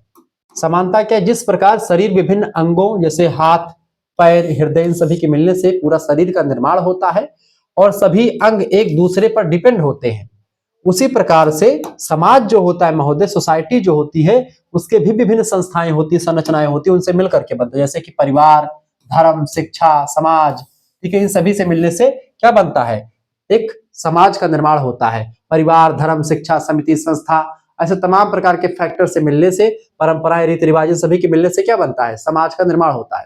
तो इसीलिए हर्बर्ट स्पेंसर ने कहा कि समाज एक सावयव की भांति काम करता है, यानी समाज जो होता है, जिस तरीके से मनुष्य के शरीर में तमाम अंग मिलकर के मनुष्य के शरीर का निर्माण करते हैं, इसी तरीके से समाज के तमाम सारे अंग मिलकर के समाज का निर्माण करते हैं। इसलिए समाज सावयव की भांति होता है। यदि शरीर का एक अंग बीमार हो जाए तो पूरा शरीर प्रभावित होता है। ऐसे ही समाज की संस्था में खराबी अगर आ जाती है तो पूरे समाज को संस्था प्रभावित करती है। किसी भी संस्था में खराबी आ जाती है तो पूरे समाज को उससे प्रभावित होना पड़ता है। हर्बर्ट स्पेंसर के अनुसार शरीर और समाज दोनों सरल से जटिल की ओर विकसित हुए हैं, ठीक है। यानी पहले समाज को उतनी ज्यादा मतलब रिक्वायरमेंट नहीं थी, ना मनुष्य को उतना ज्यादा रिक्वायरमेंट थी, लेकिन धीरे धीरे उनकी आवश्यकताएं बढ़ती गई और मनुष्य सरलता से जटिलता की ओर बढ़ता गया। सरल माने होता है ऐसा समाज जहां पर कोई आपकी जरूरत ना हो, बस खाने को मिल जाए, रहने को मिल जाए और पहनने को मिल जाए, बस इतना ही। लेकिन धीरे धीरे हमारी आवश्यकताएं बढ़ती गई, बढ़ती गई, बढ़ती गई और आज हमारा आधुनिक समाज में लगातार इच्छाएं बढ़ती। अरे इच्छा ही खत्म हो जाएगी तो ये धन मता क्या ही, भौतिक समाज कुछ नहीं, सब नश्वर है, कुछ भी नहीं है। एक दिन मर जाना। आप देखो सिकंदर के पास पूरी दुनिया थी, मर गया, क्या लेके गया साथ में, कुछ नहीं पाया। तो वही चीजें आगे देखते हैं। अगला क्वेश्चन आपका चुका, प्रकारात्मक विकल्प यानी फंक्शनल अल्टरनेटिव्स से आप क्या समझते हैं, बताइए। तो प्रकार्यात्मक विकल्प क्या है, यह अवधारणा रॉबर्ट के मर्टन ने ही दी है, ठीक है। प्रकार्यात्मक विकल्प की पुराने समाजशास्त्रियों का मानना था कि समाज की कुछ संस्थाएं जैसे कि धर्म या परिवार अपरिहार्य है और उनका कोई विकल्प नहीं है, यानी परिवार या धर्म जैसा दूसरा कुछ नहीं है, मतलब ये अपरिहार्य है, इनको मानना ही पड़ेगा, समाज से अलग इनका कोई, अब समाज में से इसको अलग कर दे तो समाज कहीं ना कहीं खाली लगेगा। मर्टन का तर्क यह है, आर.के. मर्टन साहब ने कहा कि समाज की किसी एक आवश्यकता को पूरा करने के लिए एक से अधिक संस्थाएं हो सकती हैं। ऐसा नहीं है किसी भी एक आवश्यकता की पूर्ति के लिए एक ही संस्था है, उसके लिए अलग अलग संस्थाएं भी हो सकती है या अन्य संस्थाएं भी हो सकती है। यदि धर्म समाज को नैतिकता और अनुशासन सिखाता है तो भविष्य में कानून या नैतिक शिक्षा धर्म का स्थान ले सकती है, जैसे आज ले रही है। पहले धर्म के आधार पर ही पूरा का पूरा समाज चलता था, ठीक है, समाज के आधार पर ही सब कुछ होता था। आज समाज का सामाजिक आधार पर पहले दंड देते थे लोग, कानून होता था, सामाजिक कानून होता था। आजकल कैसा कानून है, आज आपका कैसा कानून है बेटा, आज आपका कानून काम कर रहा है। आज समाज की बातों को लोग नहीं मानते हैं, आज सब पुलिस प्रशासन देख रहा है। तो कहीं ना कहीं पे पहले के लोगों ने कहा था, समाजशास्त्रियों ने, कि भाई समाज में जो परिवार का स्थान है या फिर जो धर्म का स्थान है वो कभी कोई नहीं ले सकता। लेकिन अब इन्होंने कहा आर के मर्टन ने कि भविष्य में ले सकता है। और आज आप देख रहे हैं कि धर्म के बताए हुए मार्ग पर लोग कम ही चलते हैं, कानून के हिसाब से लोग चलते हैं, संविधान के हिसाब से लोग चलना शुरू कर दिए हैं। तो ये सब चीजें हैं। तो भविष्य में कानून या नैतिक शिक्षा धर्म का स्थान ले सकती है, बिल्कुल आप देख ही रहे हैं। इसी को प्रकार्यात्मक विकल्प कहा है। प्रकार्यात्मक विकल्प यानी कि ऐसा विकल्प, स्थानापन्न जिसको कह सकते हैं। जैसे अर्थशास्त्र में आप स्थानापन्न वस्तुओं की बात करते हैं, यानी जैसे मान लेते हैं कि चाय किसी व्यक्ति को पसंद है और किसी ने कहा कि भाई चाय अगर नहीं मिलती तो उसका विकल्प कोई नहीं, तब तक काफी बन करके आ गई, भैया चाय नहीं मिली तो काफी पी लो। यही चीज है आपका प्रकार्यात्मक विकल्प। ठीक है, इसका अर्थ यह है कि एक ही कार्य अलग अलग सामाजिक ढांचों के द्वारा पूरा किया जा सकता है। पहले के विद्वानों ने कहा था नहीं पूरा हो सकता, लेकिन अब के विद्वानों ने कहा कि पूरा हो सकता है, खास करके विल्फ्रेडो सॉरी आर के मर्टन ने। अब यहाँ पर एक चीज आपको मैं बता दूं कि अगर आपको कोर्स में जुड़ना है, पीडीएफ प्राप्त करनी तो पीडीएफ प्राप्त कर सकते हैं। 9984 039 139 पर आप एसएमएस कर दीजिएगा। 9 वर्ष का ऑफर चल रहा है आपके लिए। 5th और 6th सेमेस्टर की फीस अगर एक साथ जो बच्चे जमा करता है उसका 50 रुपए कम लगेगा, यानी कि 150 रुपए फीस में आपके लिए व्यवस्था। पूरा 5th सेमेस्टर का नोट्स भी मिलेगा और 6th सेमेस्टर का आपको क्लास वाला ग्रुप भी मिलेगा। अपना नाम, अपनी यूनिवर्सिटी का नाम, अपने सब्जेक्ट के नेम और आपके सेमेस्टर अपने सेमेस्टर का नाम लिख करके भेज दीजिएगा। ठीक है, 5th एंड 6th सेमेस्टर एक साल देने पर आपकी फीस मात्र 150 रुपए लगेगी, यानी पहले 200 रुपए हो जाती थी 2 सेमेस्टर की, लेकिन अब 150 रुपए में हो जाएगा। तो जिनको भी लेना है आप एसएमएस करेंगे, तुरंत आपके पास एक क्यूआर कोड स्कैनर भेजा जाएगा। उसी स्कैनर पर आपको मात्र 150 रुपीज भेज देने हैं, 150 रुपए जमा कर देने हैं। ये फीस आप खुद भी जमा कर सकते हैं, किसी दूसरे से भी जमा करवा सकते हैं। आपको सीरीज नहीं लेनी पड़ेगी, आपको कहीं पर किताब नहीं खरीदनी पड़ेगी, सब कुछ आपको नोट्स वगैरह मिलता रहेगा विद को करिकुलर, यानी कि ऑब्जेक्टिव टाइप के कम से कम 5 से 6 प्रैक्टिस सेट आपको को curricular communication skill and personality development पढ़ना है आपकी बार 6 सेमेस्टर में, वो सब मिल जाएगा। और अब की बार ऑब्जेक्टिव पेपर अधिकतर विश्वविद्यालयों के होने वाले हैं, तो उसके लिए विधिवत तैयारी आपके लिए करवाने का प्रयास मेरा पूरा है। तो आप इन चीजों को ध्यान रख लीजिएगा। 5th और 6th सेमेस्टर एक साल लेने पर 150 रुपए फीस है। और केवल अगर आप लेते हैं 5th सेमेस्टर का, तो केवल 5th सेमेस्टर की फीस जो है वो 100 रुपए है। ठीक है, उसमें सभी सब्जेक्ट आपको मिलेंगे जो आपका होगा मेन। और 6th सेमेस्टर का केवल अगर ज्वाइन करना चाहते हैं अभी से तो 100 रुपए 6th सेमेस्टर का भी है। जिनको भी एक अगर सिंगल लेंगे तो 100 रुपए पड़ेंगे, अगर आप एक साथ लेते तो 150 रुपए पड़ेंगे। ये अभी के लिए ऑफर है, जिनको भी ज्वाइन करना वो ज्वाइन कर सकते हैं।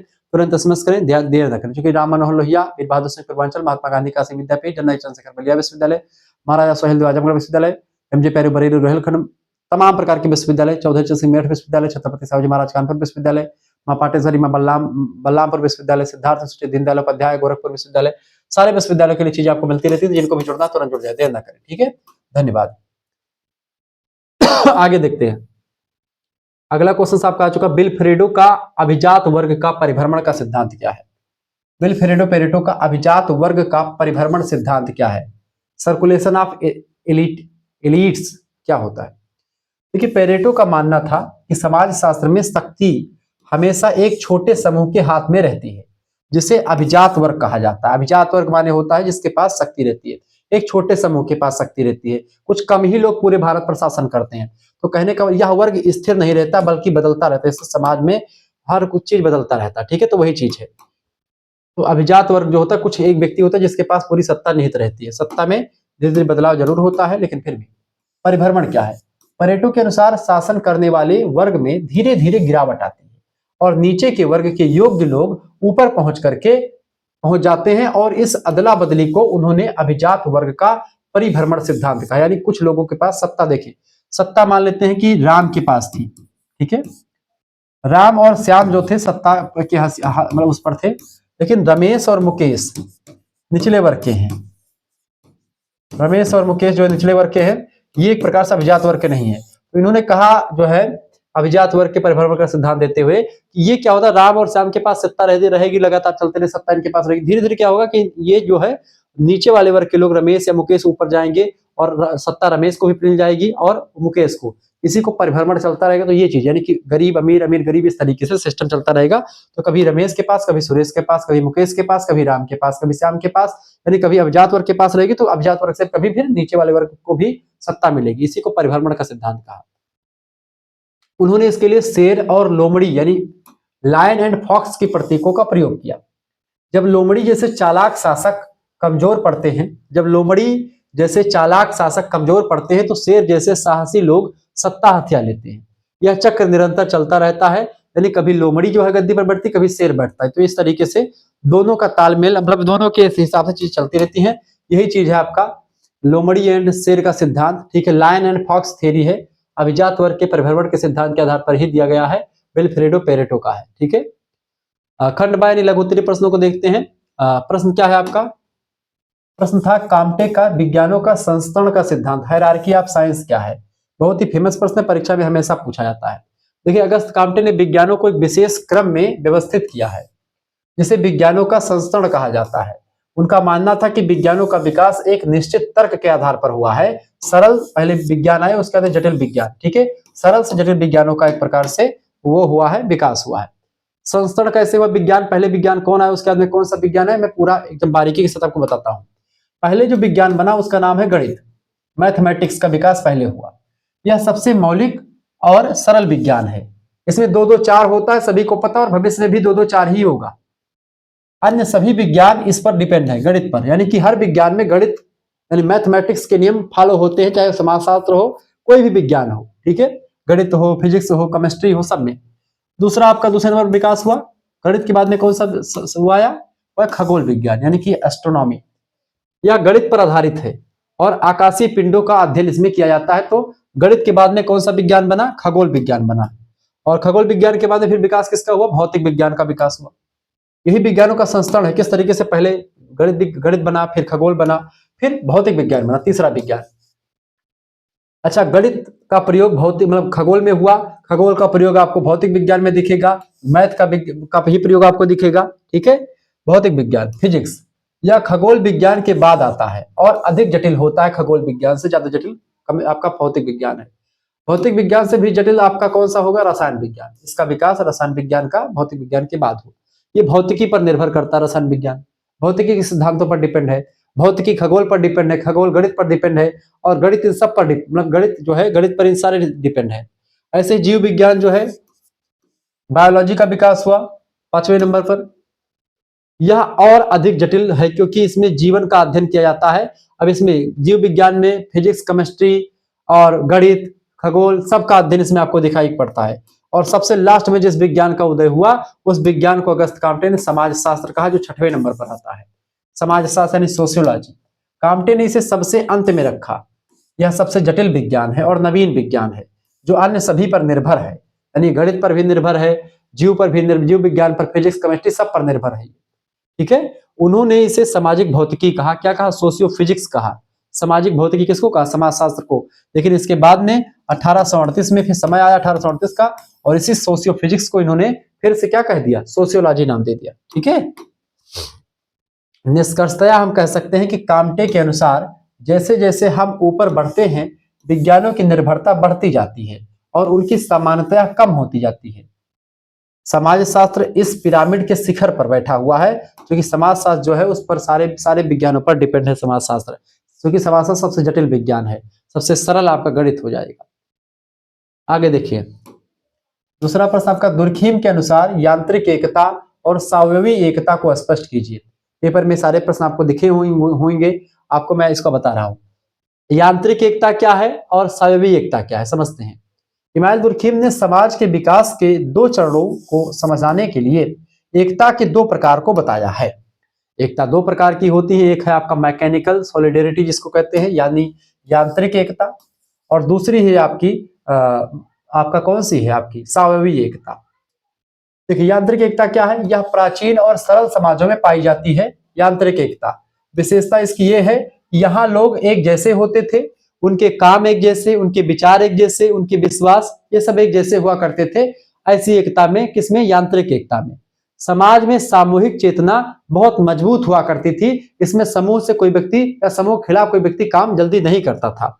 दमनकारी कानून, यहाँ गलती करने पर कठोर दंड दिया जाता था, इसीलिए सामाजिक नियमों को लोग माना करते थे पहले के समाज में, पुराने समाजों में, ताकि समाज की एकता बनी रह सके। इसी को यांत्रिक एकता कहते हैं, कि मशीनी एकता, मशीन के जैसे पुर्जे आपस में जुड़े रहते हैं और उसको अलग नहीं होते हैं। ऐसे ही एकता थी कि बिना कुछ सोचे समझे जो एकता बनी हुई है उस पर कोई तर्क नहीं करते थे, कोई उस पर सवाल नहीं उठाते थे, उस एकता में बने रहते थे। ऐसे समाज वो यांत्रिक एकता वाले समाज कह रहे हैं। दूसरे अच्छा उदाहरण इसका समझ लीजिए, जैसे पुराने गांव में जहां सभी लोग मिल करके खेती करते थे और सबकी सोच एक जैसी होती थी, एक लंबा परिवार होता था, ठीक है, और लोग अपने से बड़ों की बातों को नकारते नहीं थे, उनकी उनकी बातों को मानते थे। वो होता था आपका यांत्रिक एकता।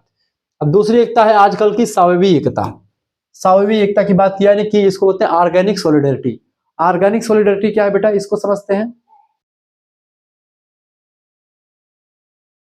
ऑर्गेनिक सॉलिडरिटी क्या होती है, देखिए, यह आधुनिक और औद्योगिक समाजों में पाई जाती है, और जो यांत्रिक एकता थी वो प्राचीन समाजों में पाई जाती थी। विशेषता इसकी यह है स्वाभाविक एकता की, कि यहाँ श्रम विभाजन बहुत अधिक होता है। लोग अलग अलग काम करते हैं, जैसे कोई डॉक्टर है, कोई इंजीनियर है, कोई मास्टर है, ठीक है, कोई किसान है, ये सब चीजें, लेकिन वे एक दूसरे पर निर्भर होते हैं। जैसे शरीर के अंग जो होते हैं एक दूसरे पर डिपेंड होते हैं, लेकिन एक दूसरे को कंट्रोल नहीं करता, ठीक है, अपना अपना सबका काम अलग अलग होता है और सभी एक दूसरे पर डिपेंड है, सभी एक दूसरे पर निर्भर करते हैं, ठीक है, लेकिन फिर भी एक दूसरे पर निर्भर हैं, एक दूसरे से अलग होकर के भी एक दूसरे पर निर्भर है। ऐसी एकता को हम स्वावयवी एकता कहते हैं। इस तरीके से शरीर के सारे अंग आपस में मिले हुए हैं। आधुनिक समाज में ऐसे ही एक वर्ग दूसरे वर्ग पर डिपेंड हुआ है, ठीक है, ये होता है आपका स्वावयवी एकता, यानी कि शरीर के अंग की भांति जिस तरीके से एकता है वो एकता। क्षतिपूर्ति का पूरक कानून, यहाँ दंड का उद्देश्य सुधार करना और नुकसान की भरपाई करना होता, ना कि अपना वो निकालना होता है, ठीक है, भड़ास। और इसके लिए उदाहरण, जैसे एक आधुनिक शहर जहां आप दूध वाले, बिजली वाले और इंटरनेट वाले के बिना नहीं रह सकते हैं, लेकिन फिर भी वो अलग अलग है, सभी सबका काम अलग अलग है, लेकिन वो सभी आपको प्रभावित करते हैं और एक दूसरे पर डिपेंड है सारे लोग, ठीक है। तो यही चीज है। ये जैसे आज का समाज जो है वो आपका स्वाभाविक एकता पर आधारित है, जबकि पहले का समाज वो यांत्रिक एकता पर आधारित था। ये सामाजिक विज्ञान के या सोशियोलॉजी के सबसे महान विद्वान इमाल दुर्खिम ने इन चीजों को समझाया। अगला प्रश्न आपका, विल्फ्रेडो पेरेटो की तार्किक और अतार्किक क्रिया क्या है। विल्फ्रेडो ने तार्किक और अतार्किक क्रिया के बारे में क्या कहा है, इसको बताएं। देखिए, पेरेटो ने अपनी पुस्तक माइंड एंड सोसाइटी नाम की एक पुस्तक लिखी है। पेरेटो की पुस्तक है, बड़ी फेमस पुस्तक है, हमेशा ऑब्जेक्टिव में प्रश्न भी आता है। तो माइंड एंड सोसाइटी पुस्तक ये किसकी, विल्फ्रेडो पेरेटो की पुस्तक है। उसमें उन्होंने मानवीय क्रियाओं को दो मुख्य भागों में बांटा। पहली है आपकी तार्किक क्रिया और दूसरी क्रिया है अतार्किक क्रिया। समझते हैं दोनों को क्या क्या है। तार्किक क्रिया, तार्किक क्रिया यानी कि लॉजिकल एक्शन, ये वे क्रियाएं होती हैं तार्किक क्रियाएं जिनमें साधन यानी कि जो मीन्स होते हैं, साधन और साध यानी गोल, यानी मीन्स और गोल के बीच एक तार्किक संबंध होता है, ठीक है, एक लॉजिकल इसमें एक्शन होता है, लॉजिकल रिलेशनशिप होता है। शर्त यह है कि क्रिया करने वाले को पता होता है कि वह क्या कर रहा है और क्यों कर रहा है। कोई भी काम कोई व्यक्ति जो कर रहा है वो क्यों कर रहा है और किस लिए कर रहा है, ठीक है, और वो कौन सा काम कर रहा है, यानी क्या कर रहा है और क्यों कर रहा है।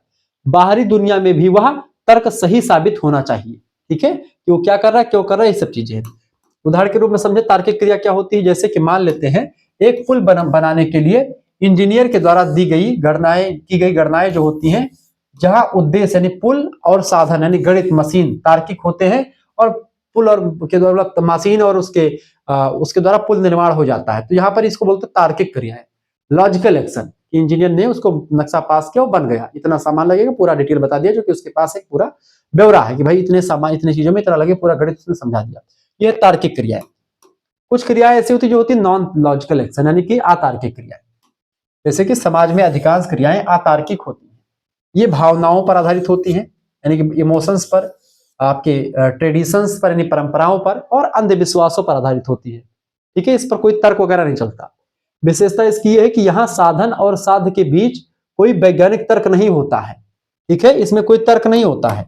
उदाहरण के रूप में जैसे बारिश के लिए यज्ञ करना, जैसे हम बारिश के लिए यज्ञ कभी कभी करते हैं, ठीक है, कि यज्ञ मतलब कि बारिश होगी, हम इसके लिए क्या करते हैं, हवन करते हैं, यज्ञ करते हैं कि बारिश हो जाए, ठीक है। पहले ऐसा क्या करते थे।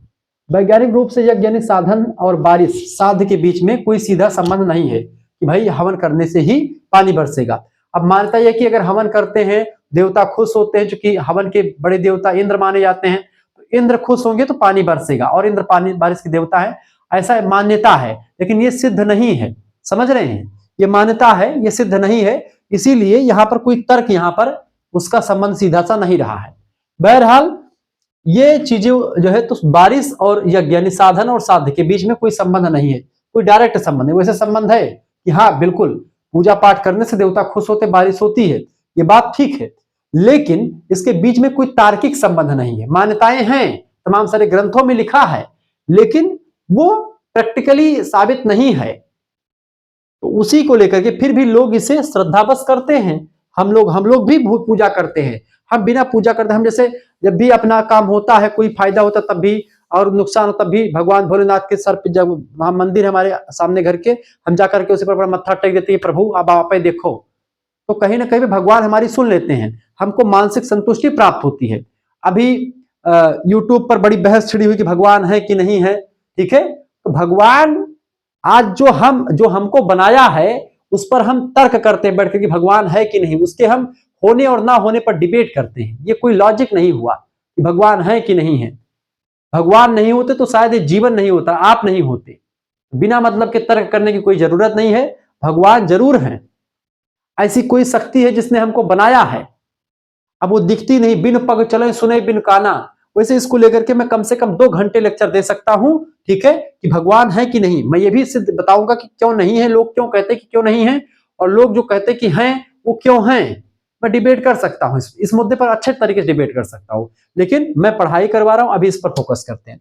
तो कहीं ना कहीं पे जैसे साध्य और साधन के बीच में कोई जब तार्किक संबंध नहीं होता है तो वो अतार्किक क्रियाएं कहलाती हैं। यही बात इन्होंने कहा, ठीक है, किसने, पैरेटो ने। क्लियर, यही आपका हो गया अतार्किक क्रियाएं। तो तार्किक क्रियाएं जिसके बीच में, सॉरी, प्लेटो ने कहा, पैरेटो ने, विल्फ्रेडो पैरेटो ने।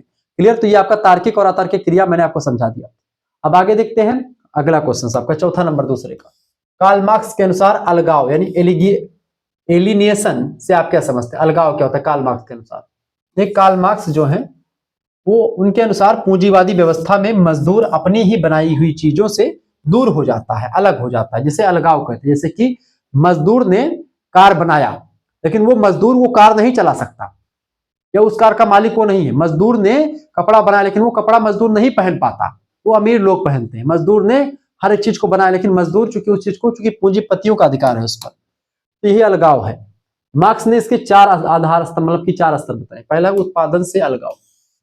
मजदूर जो चीज बनाता है उस पर उसका हक नहीं होता, वह केवल एक मशीन का हिस्सा बन करके रह जाता है और बस केवल उसको बनाने का अधिकार है, उसको यूज करने का अधिकार नहीं। जैसे कि एक व्यक्ति बड़े व्यक्ति के यहाँ खाना बनाता है, वो खाना बनाता तो है, लेकिन उसको खाने का अधिकार नहीं कि वो खाना पहले वो खा ले, बचे कुचेगा तो मालिक दे देगा, नहीं तो फिर वो अपने घर पे आकर के खाएगा। ये सिस्टम है।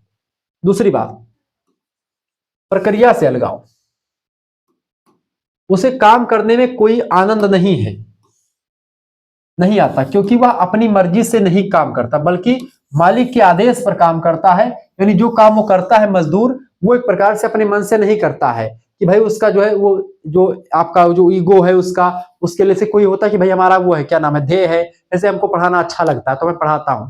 तो मजदूर को मजदूरी करना अच्छा नहीं लगता। किसी भी व्यक्ति को नौकरी करता तो बॉस के वो जो कहता कि ये कर लो, अच्छा नहीं लगता। लेकिन मजदूरी जो होता है, जो मजदूर होता है, या कोई भी आजकल का जो कर्मचारी है, वो जबरदस्ती मालिक के कहने से काम करता है, उसका उसमें इंटरेस्ट कम ही होता है, बस वो मजबूरी में करता है कि भाई हमको पैसा कमाना है, इसलिए वो करता है। तात्पर्य यह है कहने का कि वहां पर प्रक्रिया से अलगाव हो जाता है। तो यह अलगाव दूसरा स्तर हुआ अलगाव का, कार्ल मार्क्स कहते हैं। वो मालिक के आदेश पर काम करता है। और तीसरा अलगाव होता है स्वयं से अलगाव। लगातार मशीनी काम करने से वह अपनी मानवीय संवेदनाओं को खो देता है। एक मजदूर लगातार मशीनों के साथ काम करते करते एक मशीन खुद बन जाता है। अपने इमोशंस, अपने बीवी बच्चों से भी एक प्रकार से कहने के वो फ्रस्ट्रेट होकर के बात करता है, ठीक है, और खुद को एक वस्तु समझने लगता है, अपने आप को एक मशीन समझता है कि भाई अब मालिक का आदेश, मालिक जो कहेंगे वही होगा। पहले की मूवीज, पिक्चर में आप देखते हैं किस तरीके से मजदूरों का हाल, तो वो सब चीजें। कार्ल मार्क्स आगे कहते हैं कि समाज, चौथा अलगाव होता है समाज से अलगाव। काम के दबाव और प्रतिस्पर्धा यानी कंपटीशन की वजह से वह अपने साथियों और परिवार से भी कट जाता है। परिवार से भी कहीं ना कहीं उसका मोह धीरे धीरे खत्म होने लगता है। वो बस केवल उस मशीन में बन करके, क्योंकि परिवार को पैसा भेजना है, ये करना है, और चूंकि उसका साथी, उसका मजदूर, वो और काम कर रहा है, ओवरनाइट कर रहा है, ओवर टाइम कर रहा है, तो वो भी ओवर टाइम कर रहा है। तो ऐसे में क्या हो रहा है कि दोनों कंपटीशन, उसमें हर चीज में, तो वो अलगाव यही होता है कि भाई वो भले ही काम करता है लेकिन अपनी मर्जी से नहीं करता। तो 4 प्रकार के अलगाव बताए किसने, कार्ल मार्क्स ने समाज से अलगाव, अंत में होता है उसका स्वयं से अलगाव, तीसरे नंबर दूसरे पर प्रक्रिया से अलगाव और उत्पादन से अलगाव। उत्पादन से अलगाव, प्रक्रिया से अलगाव, स्वयं से अलगाव और समाज से अलगाव, ये 4 स्तर होते हैं अलगाव के, ये बताया। उदाहरण के रूप में जैसे एक फैक्ट्री में कार का पहिया लगाने वाला मजदूर कभी पूरी कार को अपना नहीं कह सकता, वह केवल एक नट बोल्ट बनाकर रह जाता है, जिससे वह मानसिक रूप से दुखी जो है रहने लगता है कि भाई जिसको उसने बनाया उसको चलाने का अधिकार नहीं है। अगला आपका मैक्स वेबर के अनुसार सामाजिक क्रिया को परिभाषित कीजिए। मैक्स वेबर ने सत्ता की अवधारणा दी, मैंने आपको बताया, करिश्माई सत्ता, पारंपरिक सत्ता और तार्किक या कानूनी सत्ता। मैक्स वेबर ने समाजशास्त्र को सामाजिक क्रियाओं का अध्ययन माना है। उनके अनुसार हर क्रिया सामाजिक नहीं होती है, कुछ असामाजिक क्रियाएं भी होती हैं। तो सामाजिक क्रिया क्या होती है, परिभाषा लिखें।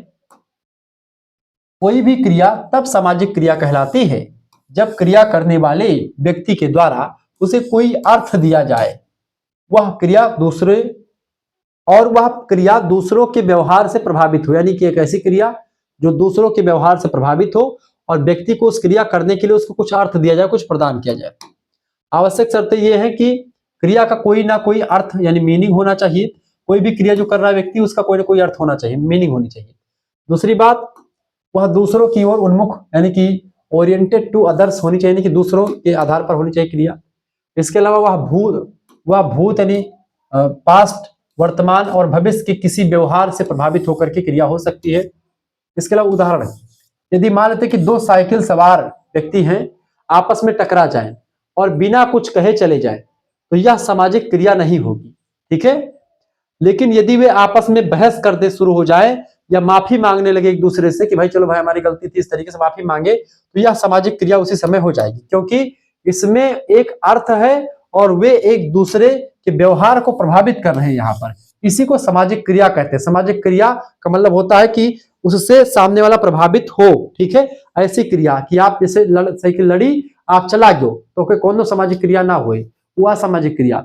लेकिन अगर साइकिल लड़ी और आपस में बहस कर शुरू कर दे तो वो सामाजिक क्रिया हुए, यह बात ये कहे मैक्स वेबर। आगे देखो, टालकट पार्सन्स का सामाजिक क्रिया सिद्धांत क्या है। टालकट पार्सन्स ने सामाजिक क्रिया को लेकर के क्या कहा, देखिए। पार्सन्स ने अपनी पुस्तक the structure of social action में यह बताया, the structure of social action पुस्तक किसकी है, टालकट पार्सन्स की। उन्होंने बताया कि कोई भी क्रिया शून्य से नहीं होती है, कोई भी क्रिया शून्य में नहीं होती है। उन्होंने क्रिया के लिए 3 महत्वपूर्ण तत्व बताए हैं।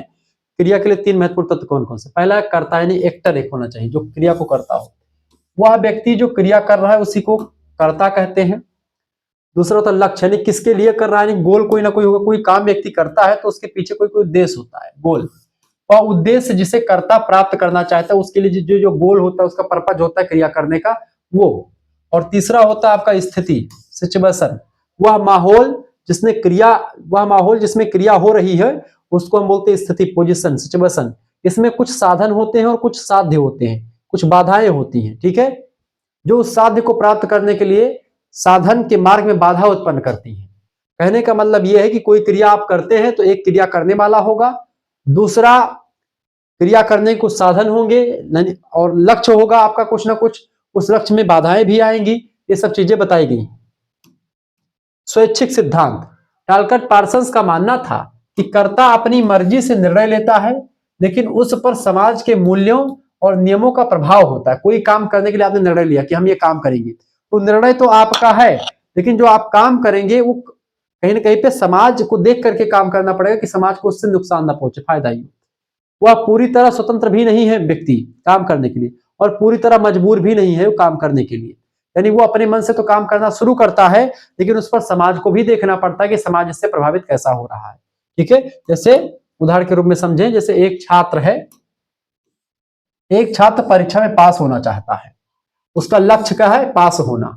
वह मेहनत करता है, यानी ये साधन है, मेहनत करना उसका साधन है, लेकिन उसे परीक्षा हाल के नियमों का भी पालन करना है, ठीक है। ऐसा नहीं है कि वो किताब कॉपी लेकर के लिख ले जा करके बैठ करके, उसको पास भी होना है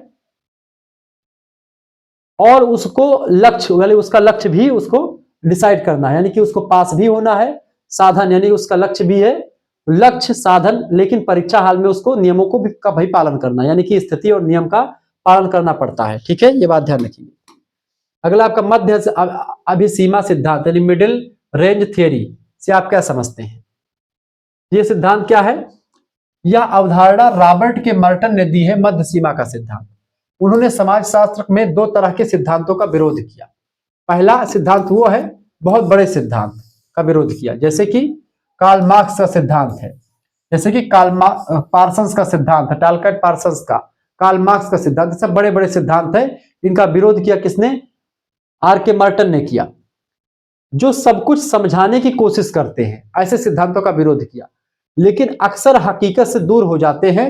क्योंकि जब आप बहुत कुछ समझाने का प्रयास करते हैं तो हकीकत से दूर, सब कुछ समझाते जरूर है, लेकिन वो हकीकत जो होती है उससे आप अनभिज्ञ होते हैं, हकीकत से कहीं ना कहीं पे दूर हो जाते हैं। ये बात आप ध्यान रखेंगे। तो वहीं पर टालकट पार्सन्स का मानना रहा कि भाई ऐसे भी जो है क्रियाएं या ऐसे भी सिद्धांत वो नहीं मानते थे। और दूसरे सिद्धांत है जो बहुत छोटे सिद्धांत हैं, बहुत छोटे सिद्धांत जो केवल एक छोटे से तथ्य की बात करते हैं, उसको भी वो नहीं मानते हैं। ना बहुत बड़े सिद्धांत को मानते हैं और ना ही बहुत छोटे सिद्धांत को मानते हैं। तो बड़ा छोटा नहीं मानते तो किसका मानते हैं? ना तो ज्यादा बड़ा सिद्धांत ना ज्यादा छोटा सिद्धांत, यानी बीच का सिद्धांत, मध्य सीमा उसी को कहा जाता है।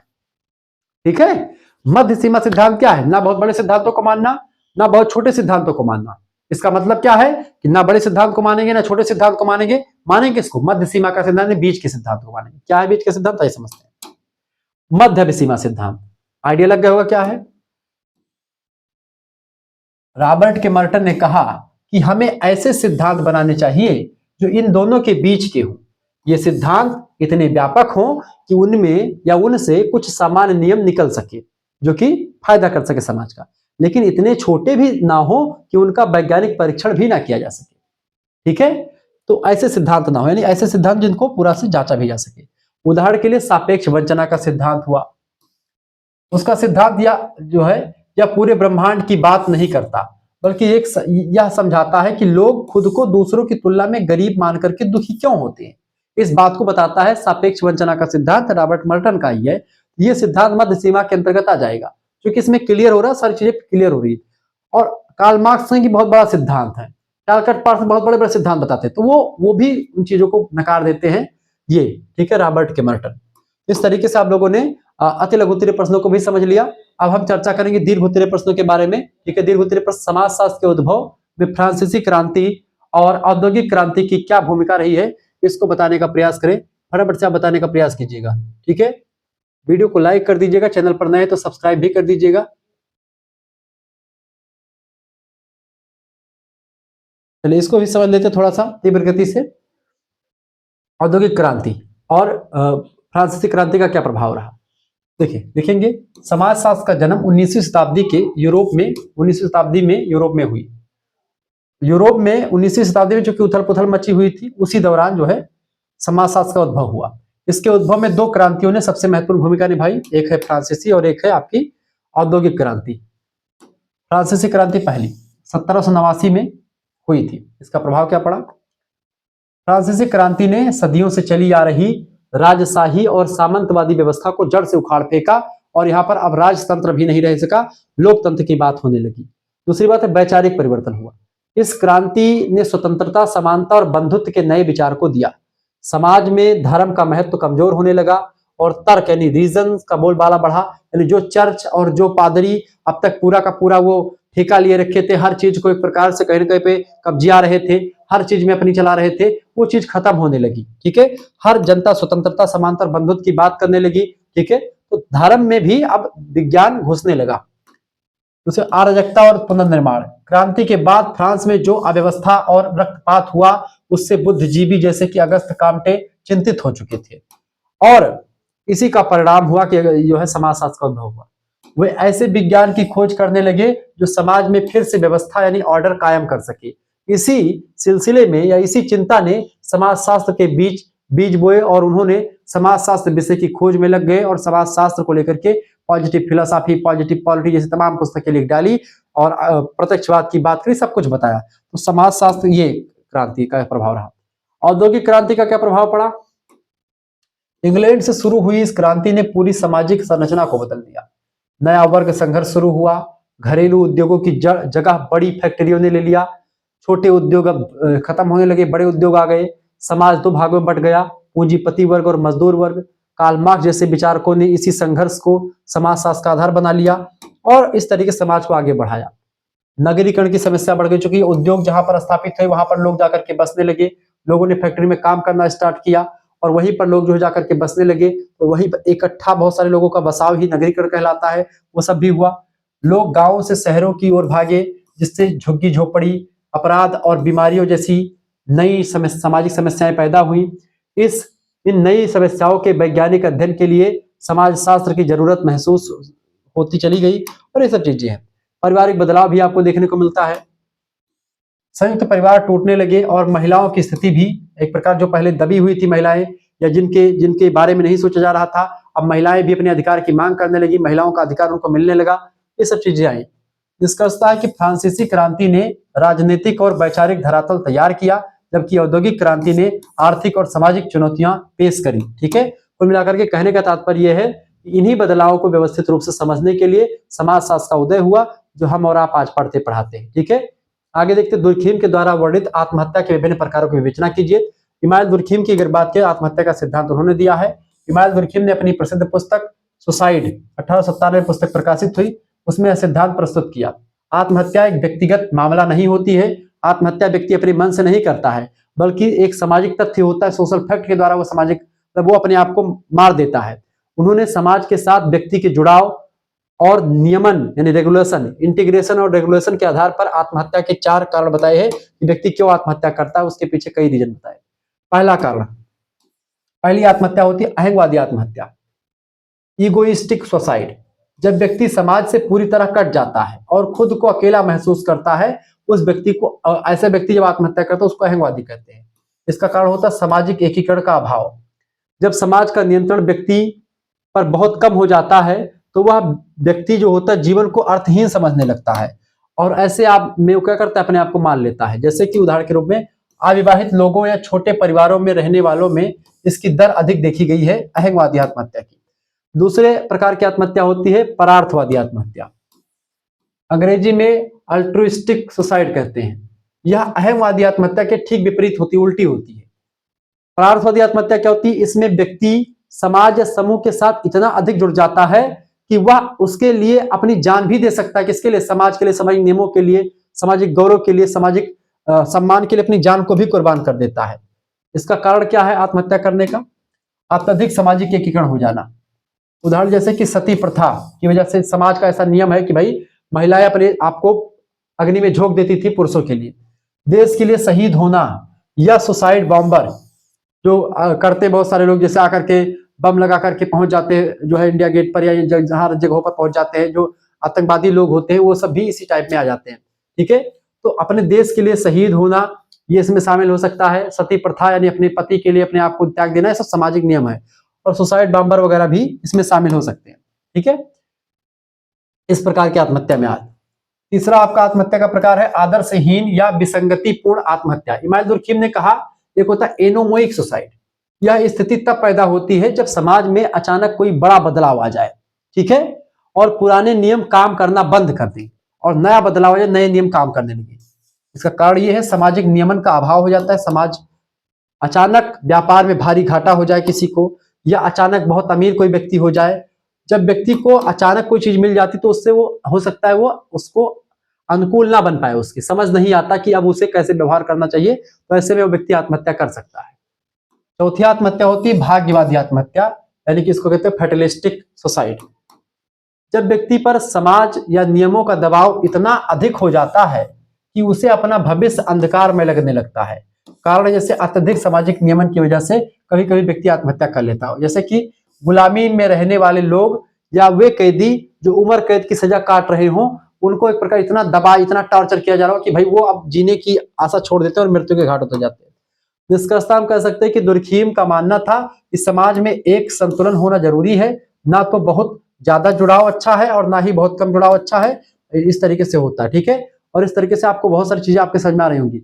अब हम आगे चर्चा करते रहेंगे, ये 2-3 क्वेश्चन और बचे हो तो इसको आप देख लीजिएगा। मिलते हैं कार्ल मार्क्स का द्वंद्वात्मक भौतिकवाद का सिद्धांत। ठीक है, समझ लेते हैं। चलिए, कार्ल मार्क्स के द्वंद्ववाद भौतिकवाद के सिद्धांत की विवेचना कीजिए। उत्तर लिखेंगे, द्वंद्वात्मक भौतिकवाद कार्ल मार्क्स के विचारों का आधार है। कार्ल मार्क्स ने हीगल के द्वंद्वात्मक या द्वंद्ववाद को स्वीकार किया, लेकिन उसे भौतिक आधार पर प्रदान किया। मार्क्स ने स्वयं कहा था कि हीगल का द्वंद्ववाद सिर के बल खड़ा था, मैंने उसे पैरों के बल खड़ा कर दिया, ऐसा कार्ल मार्क्स ने कहा था, खुद उनके बारे में कहा था हीगल के बारे में। क्योंकि हीगल का जो द्वंद्ववाद है उसी को इन्होंने द्वंद्वात्मक भौतिकवाद के रूप में भौतिकता प्रदान की और द्वंद्वात्मक भौतिकवाद का सिद्धांत दिया। किसने? कार्ल मार्क्स ने। पदार्थ की प्रधानता, प्रमुख तत्व जो है इनके कार्ल मार्क्स के द्वंद्वात्मक भौतिकवाद की पदार्थ को प्रधानता देते हैं। मार्क्स के अनुसार विचार या चेतना महत्वपूर्ण नहीं होती है, बल्कि पदार्थ यानी कि मटेरियल या आर्थिक परिस्थितियां जो होती है ज्यादा इंपॉर्टेंट होती है, किसके? विचारों से अधिक ज्यादा या चेतना से ज्यादा महत्वपूर्ण होती है पदार्थ, मटेरियल। मनुष्य की चेतना उसके सामाजिक अस्तित्व को तय नहीं करती है, बल्कि उसका सामाजिक अस्तित्व आर्थिक स्थिति जो है उसकी चेतना को तय करता है। आपके पास पैसा कितना है वो आपका तय करता है आपके विचार कैसे होंगे। ठीक है, तो यहाँ पर पदार्थ की प्रधानता, आपके पास जितने पदार्थ जितने आपके पास चल लीजिए वो आपके विचार तय करेंगे। द्वंद्व की प्रक्रिया, विकास एक सीधी रेखा में नहीं होता बल्कि संघर्ष के माध्यम से होता है। इसके 3 चरण होते हैं विकास के। पहला सिद्धांत है वाद, वाद को थेसिस कहते हैं। दूसरा होता है प्रतिवाद, एंटीथेसिस, और तीसरा होता है संवाद यानी सिंथेसिस। अब है क्या तीनों समझो। वाद माने होता है कोई विचार आएगा, वर्तमान स्थिति जो है ये आपका वाद होता है, कोई विचार आपने दिया वाद हो गया। प्रतिवाद, उसके विपरीत में कोई संवाद आ जाता है, प्रतिवाद आता है यानी कि उसके विरोध में। वाद के भीतर से पैदा होने वाला विरोध ही प्रतिवाद होता है, जो वाद का विरोध करता है, वर्तमान स्थिति का विरोध करता है, वर्तमान स्थिति का। तीसरा होता है संवाद। अब वाद प्रतिवाद के बीच को मैनेज करने के लिए संवाद आता है, सिंथेसिस। दोनों के संघर्ष से निकलने वाला एक नया और उच्च रूप होता है आपका संवाद। ठीक, तो इन तीनों आधारों पर चलता है, इन तीनों रूपों में, 3 चरणों में आपका संघर्ष होता है। वाद प्रतिवाद संवाद, फिर वही संवाद वाद बनता है, फिर उस पर तर्क होता है, तो वाद प्रतिवाद संवाद इस साइकिल चलती रहती है। निरंतर परिवर्तन, संसार स्थिर नहीं है, भौतिक शक्तियों के आपसी संघर्ष से समाज निरंतर बदलता रहता है। इसके अलावा सामाजिक विकास के चरण, मार्क्स ने इसी सिद्धांत के आधार पर इतिहास के चरणों को समझाया। पहले कहा कि आदिम साम्यवाद पहले था और वहां से लेकर के दास प्रथा, सामंतवाद और फिर पूंजीवाद का विकास जो है हुआ, और इसके बाद जब पूंजीवाद खत्म होगा तो पूंजीवाद के बाद में फिर समाजवाद का उदय होगा, एक नया वर्ग बनेगा। ठीक है, उनका मानना था कि पूंजीवाद के भीतर से ही प्रतिवाद आएगा, जो पूंजीवाद विचारधारा है उसके भीतर से ही क्या आएगा, एक ऐसा प्रतिवाद आएगा जो एक प्रकार से साम्यवाद के रूप में सामने आएगा। जैसे पहले क्या है, अब पूंजीवाद से पहले सामंतवाद था, सामंतवाद के पहले क्या, सामंतवाद जो था उसमें विरोध हुआ, उसका प्रतिवाद आया। अब पूंजीवाद उसके जो है संवाद सिंथेसिस में आपका पूंजीवाद आ गया, यानी कि मान लेते हैं सामंतवाद पहले था, अब सामंतवाद का विरोध हुआ, यानी सामंतवाद के बीच से ही प्रतिवाद निकला। अब प्रतिवाद निकला तो फिर वो जाकर के फिर पूंजीवाद के रूप में संवाद आ गया। अब पूंजीवाद के बीच से ही एक विरोध होगा, यानी जिसको प्रतिवाद कहेंगे, उसी प्रतिवाद के बाद में क्या आएगा, एक संवाद होगा, और संवाद के तदुपरांत आपका एक नया वर्ग बनेगा, जिसको कार्ल मार्क्स ने कहा है कि वर्ग संघर्ष के बाद। तो प्रतिवाद के रूप में मजदूर क्रांति होगी, जिससे भविष्य में साम्यवाद यानी संवाद का जन्म होगा, ऐसा कार्ल मार्क्स ने कहा। निष्कर्षतः मार्क्स का यह सिद्धांत बताता है कि समाज में होने वाले हर बदलाव के पीछे आर्थिक शक्तियां और उनके बीच होने वाला द्वंद्व ही मुख्य कारण होता है, इसलिए इसको द्वंद्वात्मक भौतिकवाद कहा जाता है। ठीक है, ये बात ध्यान रखिए। अगला क्वेश्चन आपका आ चुका है, प्रतीकात्मक अंतःक्रिया के विषय में जीएच मीड के विचारों की विवेचना कीजिए। देखिए, George Herbert Mead, GH Mead को प्रतीकात्मक अंतःक्रियावाद यानी सिंबॉलिक इंटरेक्शन का जनक कहा जाता है। मीड का मुख्य उद्देश्य यह समझना था कि समाज में रहने वाले व्यक्ति किस प्रकार प्रतीकों और अर्थों के माध्यम से एक दूसरे के साथ संवाद करते हैं और कैसे उनका स्व यानी सेल्फ विकसित होता है, यानी आई, मी एंड सेल्फ की अवधारणा जो है मीड की, इसी को समझाना है। मीड के सिद्धांत के प्रमुख आधार रहे हैं, पहला प्रतीक और अर्थ। मीड के अनुसार मनुष्य और पशुओं के बीच सबसे बड़ा अंतर है प्रतीकों का प्रयोग। पशु केवल इशारों यानी कि गेस्चर पर प्रतिक्रिया करते हैं, इशारों पर प्रतिक्रिया करते हैं, जबकि मनुष्य इशारों को एक अर्थ देता है और उसके आधार पर चीजों को समझता है। उदाहरण के लिए, जैसे कि हाथ हिलाने का मतलब केवल हाथ हिलाना नहीं होता, बल्कि यह नमस्ते हो सकता है, अलविदा हो सकता है, इन सभी का प्रतीक हो सकता है। जैसे कि अगर भैंस हाथ हिलाएगी, कान हिलाएगी, इसका मतलब उसका दूसरा अर्थ होगा, भैंस में वो भैंस समझेगी। ठीक है, अब लेकिन हमारे हाथ हिलाने का मतलब क्या होता है, ऐसे हाथ हिलाएंगे यानी बाय हो गया, ऐसे हाथ हिला करके ऐसे करेंगे नमस्ते हो गया, या ऐसे हाथ हिला करके करेंगे नमस्ते हो गया, तो इस तरीके से। ठीक है, ये होकर सलाम कर लिया, तो ऐसी चीजें होती है। तो हमारे हाथ हिलाने का मतलब तमाम प्रतीक है उसके। ठीक है, समाज इन्हीं साझा अर्थों के आधार पर चलता है। स्व का विकास दूसरा होता है, डेवलपमेंट ऑफ स्व। मीड का मानना था कि कोई भी व्यक्ति जन्म से स्व यानी सेल्फ लेकर के पैदा नहीं होता है। इसका विकास, उसके स्व का विकास जो होता है वो समाज में देख देख करके होता है। सामाजिक अनुभव और अंतःक्रिया के माध्यम से उसके स्व का विकास होता है। इसके दो भाग होते हैं। पहला है आपका मैं यानी आई। यह व्यक्ति का स्वाभाविक, सक्रिय और रचनात्मक पक्ष है। यह दूसरों की परवाह किए बिना अपनी इच्छाओं पर चलता है। आई जो होता है, मैं जो होता है, ये खुद के बारे में बताता है और इस किसी समाज का परवाह नहीं करता। दूसरा है मुझे। यह समाज के द्वारा निर्मित पक्ष होता है। समाज आपके विषय में क्या सोचता है, समाज आपसे क्या करवाना चाहता है, समाज आपसे क्या अपेक्षा करता है, क्या एक्सपेक्ट करता है समाज से आपसे, वही पक्ष आपका होता है मी। एक तो आपका खुद का पक्ष, एक समाज आपसे जो चाहता है वो, दोनों मिल करके ही आपका स्व का निर्माण करते हैं। तो यह वह हिस्सा है जो दूसरों की अपेक्षाओं और समाज के नियमों के अनुसार काम करता है। ठीक है। मीड कहते हैं, मीड के अनुसार मैं और मुझे के बीच चलने वाली निरंतर बातचीत ही स्व का निर्माण करती है। यानी कि जो मैं और मुझे के बीच में जो बातचीत चलती है, या मैं और मुझे के बीच की चीजें जो होती हैं, इन दोनों के मिलने से स्व का निर्माण होता है।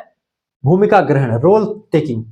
मीड ने बताया कि बच्चा दूसरों की भूमिका निभा करके यानी रोल टेकिंग सामाजिकता सीखता है। इसके दो चरण होते हैं। पहला प्ले स्टेज। इसमें बच्चा किसी विशेष व्यक्ति की नकल करता है, जैसे डॉक्टर या माँ बनना, वो बार बार नकल करता है। अब देखिए बच्चे का सामाजिकरण जो होता है, सामाजिकरण एक ऐसी प्रक्रिया है जिसमें क्या होता है, बच्चा जो होता है समाज में रहकर के सीखता है। अगर उसी बच्चे को आप कहीं पर अलग छोड़ दे तो वो शायद ना सीख पाए कोई चीजों को, लेकिन समाज में रहकर के बच्चा अपने परिवार में, आस पड़ोस, विद्यालय में जो व्यक्तियों को करता देखता है उसको अनुकरण करता है, उसको सीखता है, नकल करता है। तो एक तो हो गया प्ले स्टेज वाला सीखना।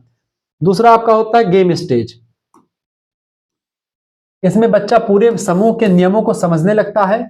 वह जान जाता है कि समाज उससे क्या अपेक्षा करता है, समाज उससे क्या चाहता है। वो आपका होता है उसका गेम स्टेज। इन दोनों आधारों पर बच्चा सीख लेता है, उसका सामाजिकरण होता है। और मीड ने बेसिकली सामाजिकरण के बारे में बहुत सारी चीजें बताई हैं।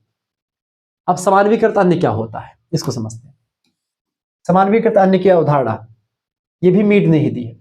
जब व्यक्ति यह समझने लगता है कि पूरा समाज उसके बारे में क्या सोचता है और समाज के सामान्य नियम क्या हैं, व्यक्ति जान जाता है, तो उसे मीड ने समानवीकृत अन्य कहा है कि वो अब जो है समाज को समझ चुका है, समाज उससे क्या चाहता है वो भी जान चुका है, बच्चा सामाजिकरण उसका हो चुका है।